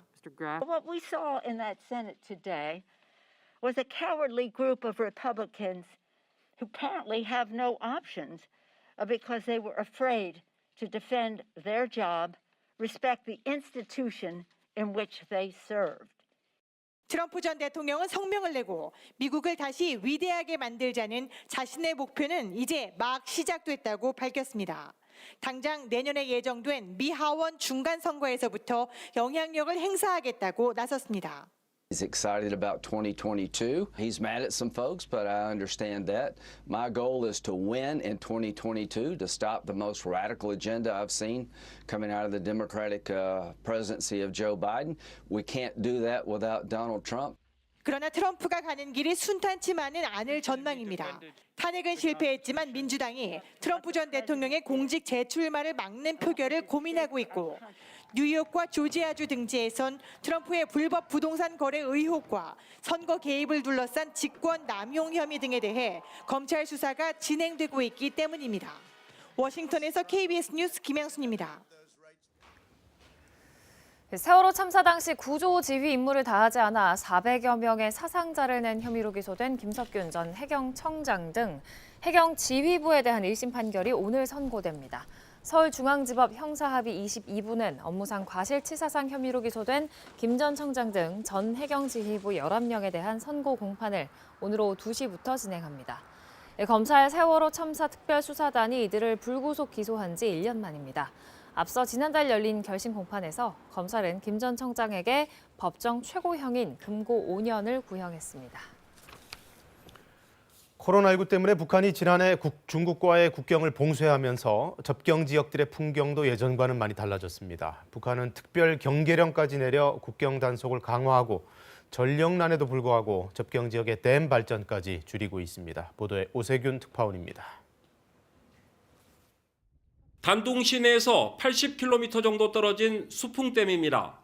발전 용량 80만 킬로와트의 북한 최대 발전소로 북한과 중국 국경을 가로지르고 있습니다. 수풍 발전소는 일부 수문을 열고 간간히 물을 하류로 흘려보내고 있습니다. 발전 수량이 충분한데도 두세 개의 수문만을 개방하고 있습니다. 중국과 발전소 운영을 협의해야 하는데 코로나19 감염 우려 때문에 중국과의 접촉을 거부하기 때문으로 보입니다. 就纪念这个水位大呀，它法往常就是咱们中国，你看老不着法，朝鲜不让咱们法。 코로나19의 영향은 압록강변의 풍경도 바꾸어 놓았습니다. 국경에 접근하면 사살령이 내려진 가운데 압록강에서 빨래를 하거나 물고기를 잡던 북한 주민을 찾아볼 수 없습니다. 这2年了都不出来，要在往常夏天都出来洗衣哈，这么年根都出来洗，这没有了，都不出来。 한국 전쟁 당시 중공군이 도강했던 북한의 청성마을. 겨울철 땔감을 싣고 가는 소 달구지 옆으로 북한 경계병의 눈초리가 매섭습니다. 최근엔 국경을 따라 야간 조명까지 설치해 국경 접근을 엄금하고 있습니다. 4米距离，而且白的黄，都是那种来不到生小孩，就今年就才按多长时间那个东西。 이처럼 국경 감시가 강화되면서 압록강변 중국인들마저 생업을 포기하고 있습니다. 咱们这边又开始严了，就说就是你下江捕鱼的什么全都不让，全都不让了，包括游船都不让你下江走了。 단둥 지역 북한 근로자들은 국경이 차단되면서 귀국도 못한 채 공장 내에서 쓸쓸한 설 명절을 맞았습니다. 단둥에서 KBS 뉴스 오세균입니다. 선거 분위기가 본격적으로 달아오르고 있습니다. 서울시장 보궐선거에 나선 민주당의 우상호, 박영선 후보가 오늘 정책 토론을 벌이고 국민의힘도 내일부터 본격적인 토론 일정에 들어갑니다. 단일화를 논의하던 안철수, 금태섭 후보는 서로 신경전이 대단한데요. 박진수 기자가 종합했습니다. 오늘 첫 공개 토론회를 앞둔 민주당 우상호, 박영선 후보. 우상호 의원이 박영선 전 장관을 향해 포문을 열었습니다. 공약이 빈약하고 일관성과 소통이 부족하다는 겁니다. 공약들을 보면 구체성이 결여된 추상적 영역에 머물러 있습니다. 21분 도시공약이 만병통치약인 것처럼 주장하지만 민주당다운 공약이라고 보기 어렵습니다. 우 의원의 송곳 공세 예고에 박 전 장관은 정면 대응 대신 충분히 토론할 수 있길 바란다고 답했습니다. 다만 민주당답다는 게 무슨 말인지 되묻고 싶다면서 집권 정당이란 사실을 한시도 잊어선 안 된다고 응수했습니다. 보수 야권의 선 단일화를 추진하던 국민의당 안철수 대표와 무소속 금태섭 전 의원 사이의 오늘 공개 토론은 무산될 상황에 처했습니다. 설 전에 하자는 것도 양보를 했고 횟수도 2번 하자는데 동의를 해서 사실은 원만하게 될 것이라고 생각을 했습니다. 그런데 보름이 지나도록 계속 실무 협상이 계속돼서 토론 중계 언론사 선정과 토론 형식을 두고 안 대표 측과 합의가 안 되고 있다고 주장했습니다. 그러나 안 대표 측은 오히려 금 전 의원 측이 어제 열릴 예정이었던 4번째 실무 협상을 거부했다고 반박했습니다.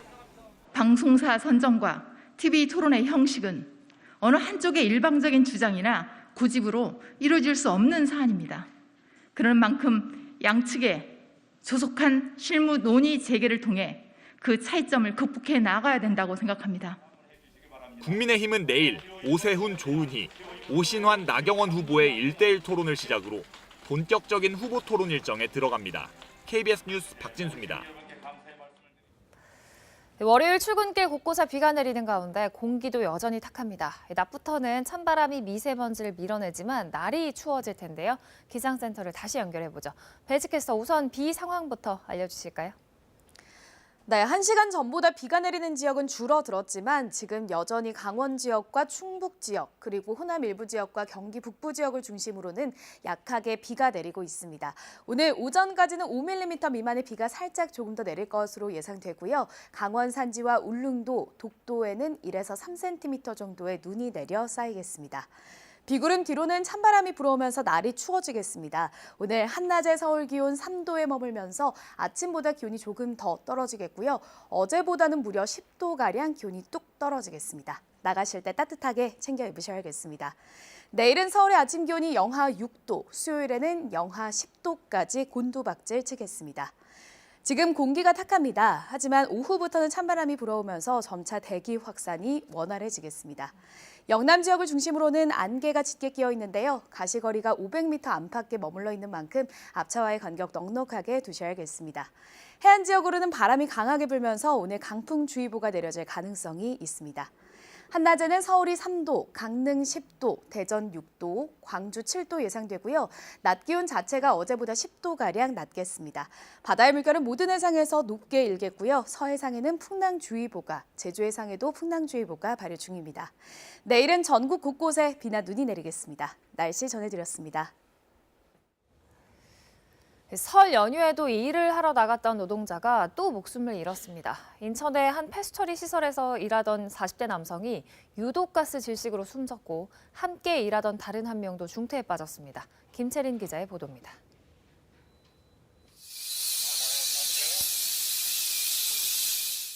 방독면을 쓴 구조대원이 사다리를 타고 저류조에서 올라오고 이어 한 남성이 들것에 실린 채 구조됩니다.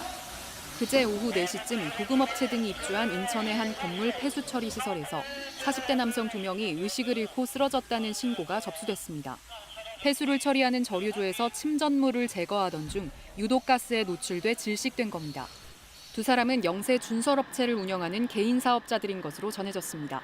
이 가운데 한 명은 어제 오전 결국 숨졌고 다른 한 명은 의식을 되찾지 못한 채 위독한 상태입니다. 최근 10년 동안 이 같은 질식 재해로 모두 166명이 숨졌습니다. 이 가운데 36%인 59명이 오폐수 처리장과 맨홀, 분뇨 처리 시설에서 일하던 사람들이었습니다.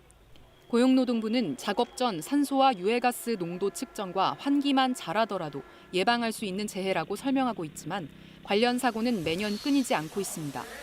인천경찰청 광역수사대는 작업자들이 제대로 된 보호장비를 갖추고 안전수칙을 지켰는지 등 사고 원인을 조사할 예정입니다. KBS 뉴스 김채린입니다. 배구계가 연일 학교폭력 문제로 시끄러운데요. OK금융그룹의 송명근, 심경섭에 대해 출전 정지 징계가 내려졌습니다. 흥국생명도 오늘 쌍둥이 자매에 대한 징계를 확정합니다. 이준희 기자의 보도입니다. 학교폭력 가해자로 주목된 OK금융그룹 송명근이 개인 SNS를 통해 사실을 인정하고 사과했습니다. 송명근은 자숙의 의미로 남은 시즌 경기에 나서지 않겠다는 의사도 밝혔습니다. OK금융그룹 구단도 회의를 거친 후 송명근, 심경섭에게 향후 경기 출전 정지 징계를 결정했습니다. 두 선수가 과거의 잘못에 대해서 책임지고 자숙하고 반성하는 의미로 앞으로의 경기에 출전하지 않는다는 것을 제 감독을 통해서 전달해 왔고요. 심사숙고 끝에 수용하기로 결정했습니다. 학교폭력 파문이 커지면서 한국전력은 자체 전수조사를 진행해 선수단 내 과거 학폭 사실이 없음을 파악했다고 밝히기도 했습니다. 이재영, 이다영 자매에 대한 추가 폭로도 나왔습니다. 초등학생 시절 괴롭힘을 당했다는 새로운 폭로가 나온 데 이어 또 다른 피해 학생 학부모도 아픔을 호소했습니다. 이 글 작성자는 부모 마음은 지옥과도 같다며 구단과 배구협회, 대한체육회에 엄중한 징계를 요구했습니다. 이에 대해 흥국생명은 오늘 두 선수에 대한 구단의 징계를 확정 발표할 것이라고 밝혔습니다. KBS 뉴스 이준입니다. 네, 코로나19가 그동안 요양시설에서 참 많이 발생했는데 그런 곳들 중에는 아예 감염병 전담 요양병원으로 지정해서 운영하는 경우도 있습니다. 하지만 이게 여러모로 쉬운 일이 아니겠죠. 기존의 일반 환자들도 내보내야 하고 여러 가지 잡음이 또 있습니다. 석혜원 기자가 취재했습니다. 서울 강남의 한 구립 요양병원. 환자 보호자들이 강제로 퇴원할 수 없다며 피켓을 들고 서 있습니다. 어머님께서 뇌경색 1급인데 다른 요양병원 가봐야 치료도 안 되고 받아주는 데도 없고 갈 데도 없습니다. 요양을 하는 사람들이 아니라 여기는 치료를 받고 있는 병원이에요. 환자분들 상태를 아신다면 절대로 이기적이라고 말씀하실 수 없습니다. 이 병원은 서울의 유일한 공공요양병원으로 지난해까지 275억 원의 예산을 지원받았습니다. 코로나19가 발생한 병원과 공공병원, 자원하는 병원 등을 우선하라는 정부 지침에 따라 감염병 전담 요양병원으로 지정됐습니다. 문제는 병상에 여유가 있는 다른 요양병원을 찾는 건 환자들 몫이라는 겁니다. 125개의 요양병원 리스트를 받았습니다. 환자 보호자분께 각 병원에 다 연락을 해서 환자 상황에 맞는 병원을 찾으셔야 됩니다. 강남구 같은 경우는 이번 가용한 병원은 한 3개 정도 되는데 병상 수는 한 40여 개 정도밖에 되지 않습니다. 전담 요양병원으로 지정되면 기존의 의료진들이 그만둘 수 있다는 점도 우려입니다. 감염 위험에다 업무 강도도 세지기 때문입니다. 코로나 환자를 받게 되면 나는 모두 다 다른 병원 가겠다. 100% 다 사직하겠다. 간호사도 저희가 설문조사했을 때 95%는 근무하기가 어렵다. 코로나에 감염된 요양병원 환자를 돌봐온 기존의 전담병원 의료진들은 이미 지난 1년간 지칠 대로 지쳐 한계가 왔다며 인력 충원을 요구합니다. 정부가 파견 인력을 지원했지만 기간도 짧고 숙련도도 떨어져 현장에선 도움이 되지 않는다는 지적입니다. 작년 2월부터 코로나 전담병원이 되었어요. 요양 환자들이 이제 오시게 되면은 24시간 내내 이 환자한테 붙어 있어야 되는 문제들이 계속 꾸준히 일할 수 있는 인력을 달라고 말씀을 드리는 거예요. 서울시는 공공의료기관인 만큼 대체 의료진을 투입해서라도 해당 병원을 감염병 전담 요양병원으로 운영하겠다는 입장이지만 이번 기회에 전담 요양병원 제도 자체를 재검토해야 한다는 지적도 많습니다. KBS 뉴스 석혜원입니다. 네, 코로나19 상황이 워낙 안 좋은 나라죠. 이탈리아가 총리를 바꿨습니다. 정치인이 아니라 금융인 출신인 드라기 총리가 새로 취임했는데요. 과거 유럽 중앙은행의 총재로 재직할 당시에 남유럽 경제 위기에 잘 대처했던 인물이라서 현지의 기대가 아주 큽니다. 보도에 유원중 특파원입니다. 2011년부터 8년간 유럽 중앙은행 총재를 역임했던 마리오 드라기. 그리스로부터 시작된 남유럽 재정 위기를 극복하고 유로 단일 통화를 구축하는 데 큰 역할을 하면서 슈퍼 마리오라는 별명을 얻은 그가 이탈리아의 새 총리에 취임했습니다. Il Presidente ha ricordato la drammatica crisi sanitaria con i suoi gravi effetti sulla vita delle persone, sull'economia, sulla società. 이탈리아는 지난해 2월 유럽에서 가장 먼저 코로나19 대유행을 겪으며 위기에 빠졌습니다.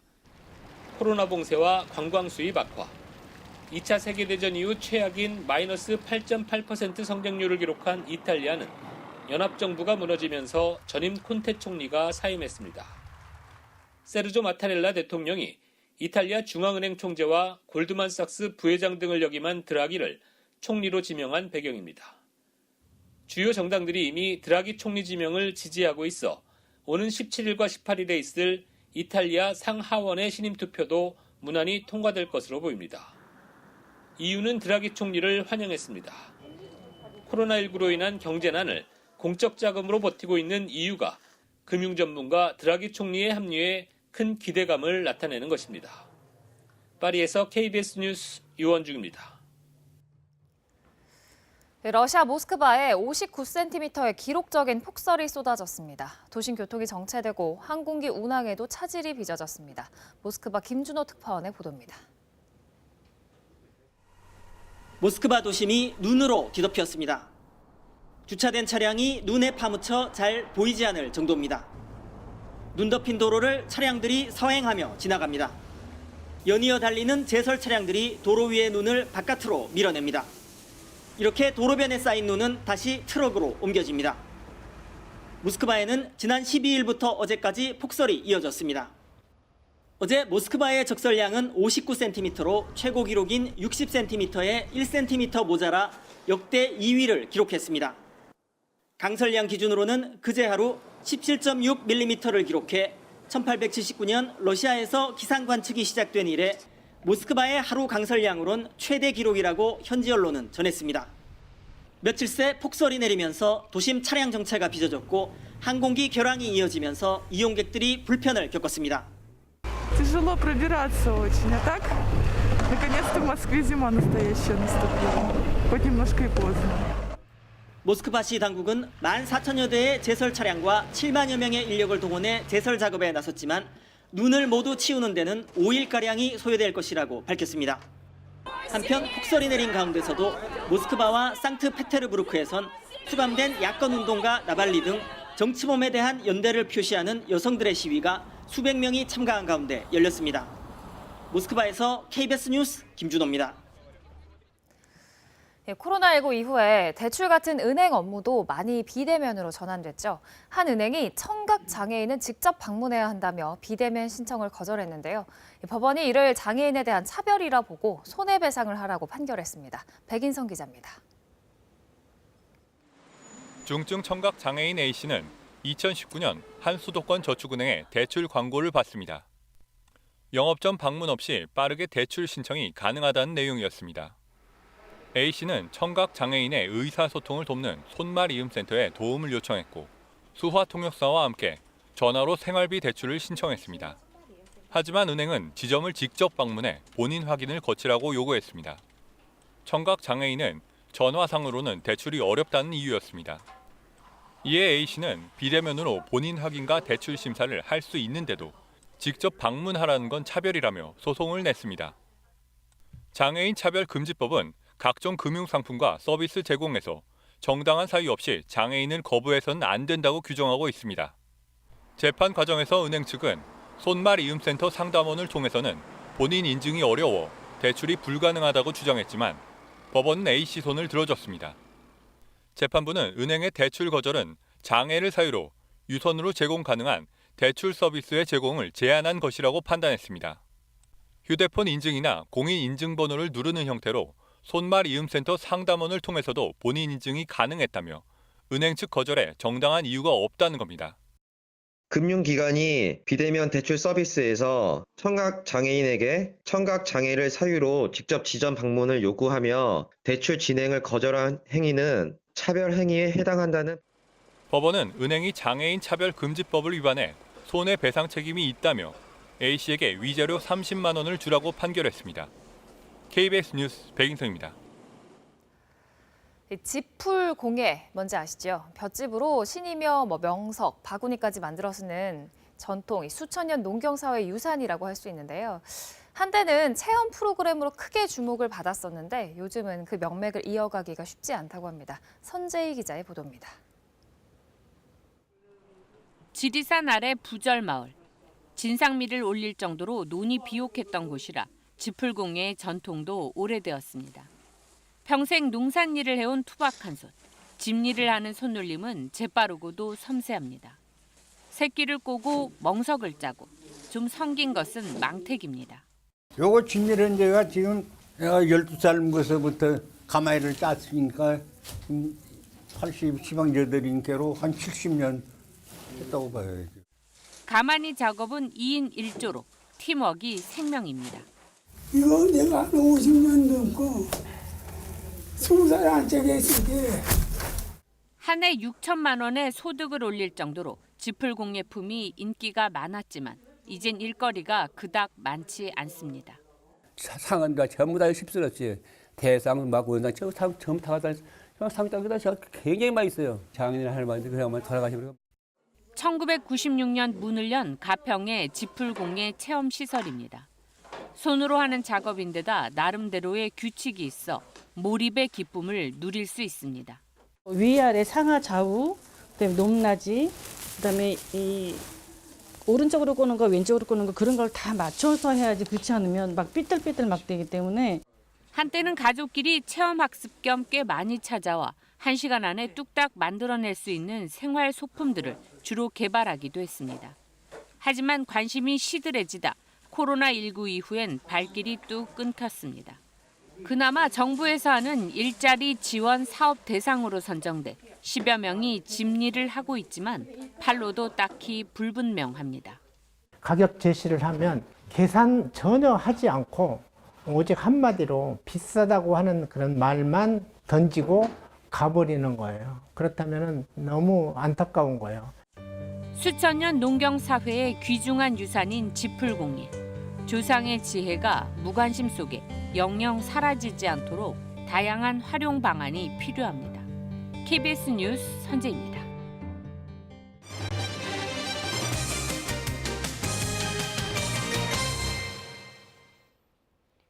지난 5일 울산 현대중공업에서 40대 노동자가 넘어지는 철판에 끼어 숨졌습니다. 사고 당시 현장에서는 안전 지침이 제대로 지켜지지 않았고 한 공간에서 서로 다른 작업이 진행되는데도 작업자 간 소통도 없었습니다. 이준석 기자가 취재했습니다. 무게 2.5톤의 철판이 한쪽으로 기울어졌습니다. 왼쪽에 다른 철판처럼 받침대에 단단하게 고정돼 얹혀 있어야 했지만 철판을 내려놓는 작업 중 갑자기 넘어진 겁니다. 당시 용접 작업을 준비하던 40대 노동자는 피할 겨를도 없이 철판에 끼어 그 자리에서 숨졌습니다. 사고 당시 진행된 작업 지시서입니다. 철판을 받침대에 탑재하는 과정에 철판이 넘어지지 않게 하는 장비가 고정돼 있는지 확인해야 했지만 점검은 물론 어떤 안전 조치도 이루어지지 않았습니다. 현장에 관리 감독자도 없었습니다. 관리 감독자를 배치조차 하지 않았습니다. 그러한 결과로서 사실은 어떠한 최소한의 안전 조치조차 취해져 있지 않은 상태에서 원칙적으로 철판 같은 중량물을 취급할 때에는 주변의 다른 작업을 중단해야 합니다. 하지만 철판 작업과 용접 작업을 하는 업체가 달라 작업 계획이 공유되지 않았고 통합 안전관리도 이루어지지 않았습니다. 현대중공업과 모스는 그 같은 작업을 하층에 재하층으로 떠넘기면서 크레인 작업 시 업무 공유 자체가 되지 않았고 이미 2015년에도 똑같은 사례의 사망 사고가 발생했습니다. 지난해 4명의 노동자가 숨지면서 고용노동부로부터 불량 사업장으로 지정되자 현대중공업은 특별 관리하겠다고 약속했지만 헛고에 그치고 있습니다. KBS 뉴스 이준석입니다. 한 해 동안 바다에 버려지는 쓰레기는 14만 톤이 넘는 것으로 예상되는데요. 생태계를 망치는 바다 쓰레기를 나일론이나 골재 같은 자원으로 탈바꿈하는 시도가 주목받고 있습니다. 최지영 기자의 보도입니다. 고기잡이 그물에서부터 통발까지 바다 쓰레기는 한 해 14만 톤이 넘을 것으로 추정됩니다. 온 바다가 쓰레기로 지금 엉망이 돼 있는데 실질적으로 바다를 나가서 우리 경험자들은 보면은 이 육지에서 안 보이는 것 같이 하지만 거기는 지금 삼면이 다 썩어가고 있는 겁니다. 사실. 특히 어망은 해마다 4만 4천 톤이 버려지고 이 어망에 걸려 죽는 물고기가 3억 마리에 이릅니다. 골칫덩이 폐 어망에서 나일론을 뽑는 국내 기술이 나왔습니다. 염분기를 깨끗이 씻어내고 어망에서 이물질을 없애 순수한 나일론만 뽑아내는 겁니다. 이 기술은 특허로 출원됐고 대량 생산도 시작했습니다. 폐어망을 재활용할 수 있는 공장 개발을 하고 있는 단계이고요. 이 공장 개발이 완료가 되면 폐어망을 직접적으로 수거해서 리사이클 재활용 원료로서 저희가 가공해서 제품으로 만들어내는 부표와 페트병, 어망 등 바다 쓰레기를 극저온에서 얼린 뒤 분말화 과정을 거쳤습니다. 액화 천연가스나 수소 선박이 추진할 때 나오는 폐열로 냉각시킨 뒤 깨뜨려 가루로 만드는 원리입니다. 쓰레기 부피가 10분의 1로 줄어듭니다. 기존의 친환경 선박에 동결 파쇄 설비만 탑재를 하게 되면은 아주 효율이 좋은 쓰레기 수거가 가능하게 되는 거죠. 1년에 선박 운영에 40억 원만 쓰면 180억 원 규모의 쓰레기를 처리할 수 있을 것으로 보입니다. 특히 콘크리트에 들어가는 골재 등 여러 자원으로도 재활용할 수 있습니다. 바다 쓰레기 처리 비용은 한 해 800억 원. 버려지는 쓰레기를 자원으로 되살리는 친환경 기술이 주목받고 있습니다. KBS 뉴스 최지영입니다. 올해는 신축년 소의 해죠. 제주에는 검은 털을 가진 흑우가 있습니다. 조선시대 임금에게 진상까지 했던 제주 흑우는 제주의 특산품이자 천연 기념물로도 지정돼 있는데요. 그런데 이 흑우의 개체수가 점차 줄어들며 위기를 맞고 있습니다. 박천수 기자입니다. 제주도 내 한 흑우 농가입니다. 흑우는 조선시대 임금에게 진상될 정도로 귀한 취급을 받았지만 이제는 옛말이라고 농가는 토로합니다. 일반 한우보다 6개월을 더 키워야 출하하는 등 사육이 까다롭고 비용도 많이 들지만 이렇다 할 지원 정책이 없어 마리수를 늘릴수록 손해만 난다는 겁니다. 왜 황건을 키워서 돈이 되는데 흑을 키우느냐 굳이 이런 식으로 이제 많이 비웃는 사람들도 있어요. 까만 털을 지닌 흑우는 그 가치가 높아 천연기념물 546호로 지정됐습니다. 하지만 정작 개체수는 점차 줄어들고 있는 것으로 나타났습니다. 지난해 제주에서 사육된 흑우는 1,300여 마리로 5년 사이 꾸준히 줄어 300마리나 감소했습니다. 문제는 흑우를 산업화하려면 좋은 품질로 만들 수 있는 개량이 필요한데 이 연구에 사용되는 원종 마리수까지 반토막 났다는 겁니다. 농가 수도 줄면서 위기를 맞고 있지만 대책은 미흡합니다. 제주도는 흑우 관련 조리를 제정 12년 만인 지난해 들어서야 산업화에 초점을 맞춰 전부 개정했습니다. 조례에 따라 흑우 육성 5개년 계획을 세워야 하지만 아직 구체적인 안도 만들지 못했습니다. 예, 산업화 측면에서 봤을 때는 좀 미흡한 점이 있습니다. 그래서 올해는 제주 흑우에 대한 그 종합적인 대책을 수립해가지고 흑우가 산업화할 수 있게 10년 넘게 제자리 걸음인 제주 흑우 산업화. 우리 축산업의 한 기둥으로 자리 잡을 수 있도록 지원이 시급해졌습니다. KBS 뉴스 박찬수입니다.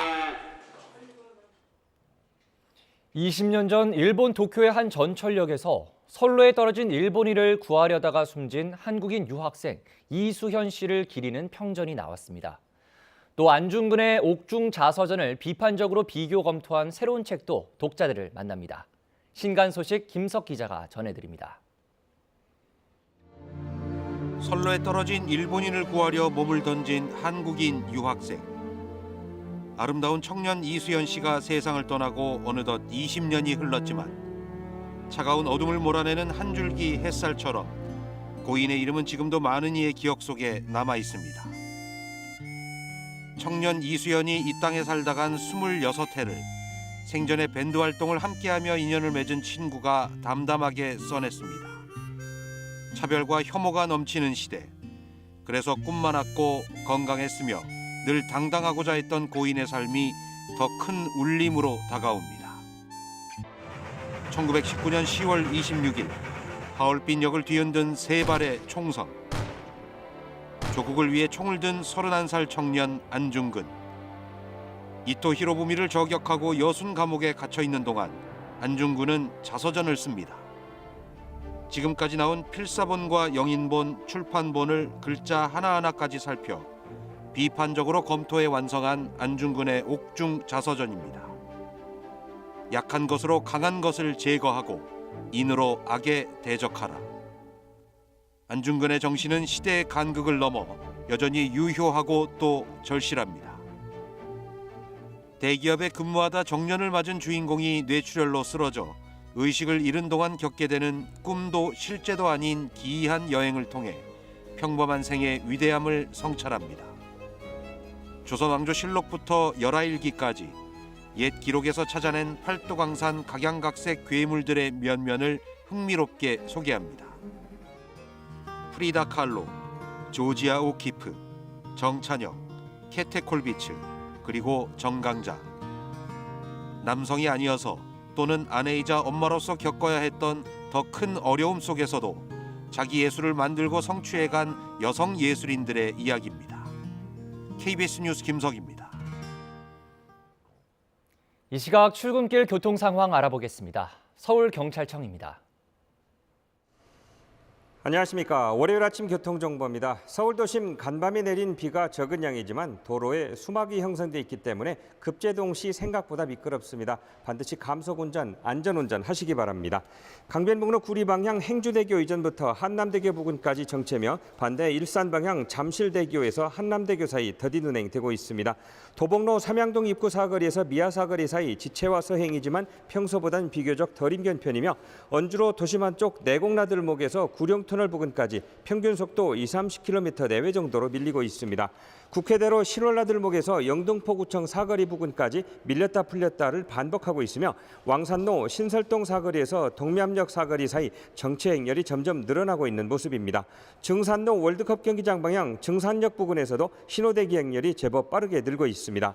교통통제 및 혼잡 예상 정보입니다. 강남 도시고속순환도로 서초터널 안전점검 작업으로 오늘 밤 10시부터 내일 새벽 5시까지 양방향 한 개 차로가 부분 통제되며 강변북로 동호대교 교량 개선 공사로 오늘 밤 자정부터 내일 새벽 5시까지 양방향 한 개 차로씩 부분 통제될 예정입니다.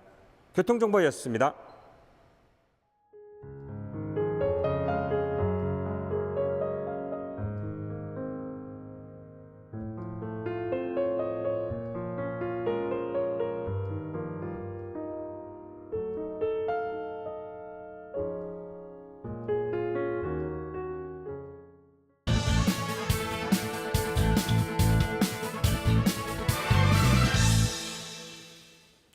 오늘부터 코로나19에 따른 사회적 거리두기 제한이 상당폭 완화됐습니다.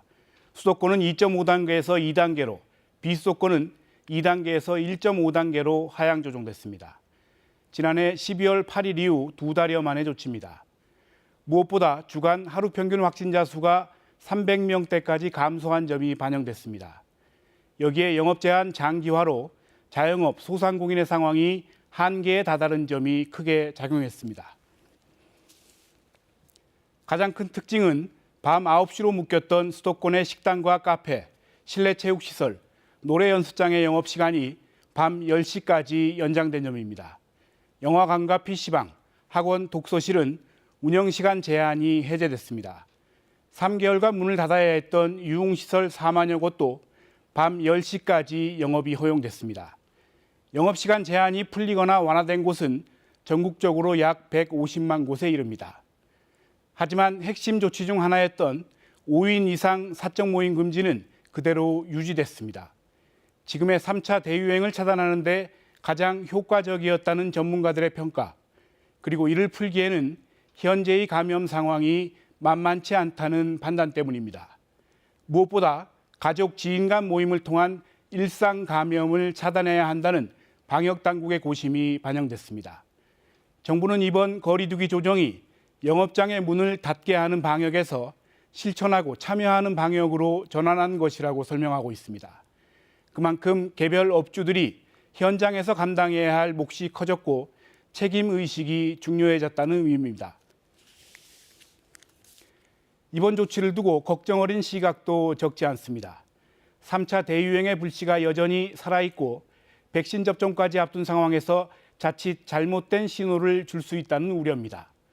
방역당국 역시 이번 조치를 코로나19 위험성이 낮아진 것으로 평가하는 것에는 선을 긋고 있습니다. 설 연휴 기간에도 대학병원과 친척 모임 등에서 집단 감염이 계속 발생했고 변이 바이러스 발생도 꾸준히 늘고 있습니다. 거리두기는 완화됐지만 결코 경각심을 늦춰서는 안 되는 현실적인 이유입니다. 뉴스 해설이었습니다. 출근길 곳곳에 내리고 있는 비는 오전까지 5mm 미만 정도 이어지다가 점차 그치겠습니다. 오후부터는 찬바람이 불어오면서 날이 추워질 텐데요. 오늘 한낮의 서울 기온 3도로 어제보다 무려 10도가량 기온이 낮겠습니다. 화요일에는 서울의 아침 기온 영하 6도, 수요일에는 영하 10도까지 떨어지겠습니다.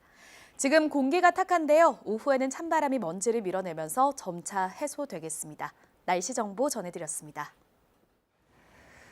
네, 월요일 아침 뉴스광장 마칩니다. 시청해주신 여러분 고맙습니다.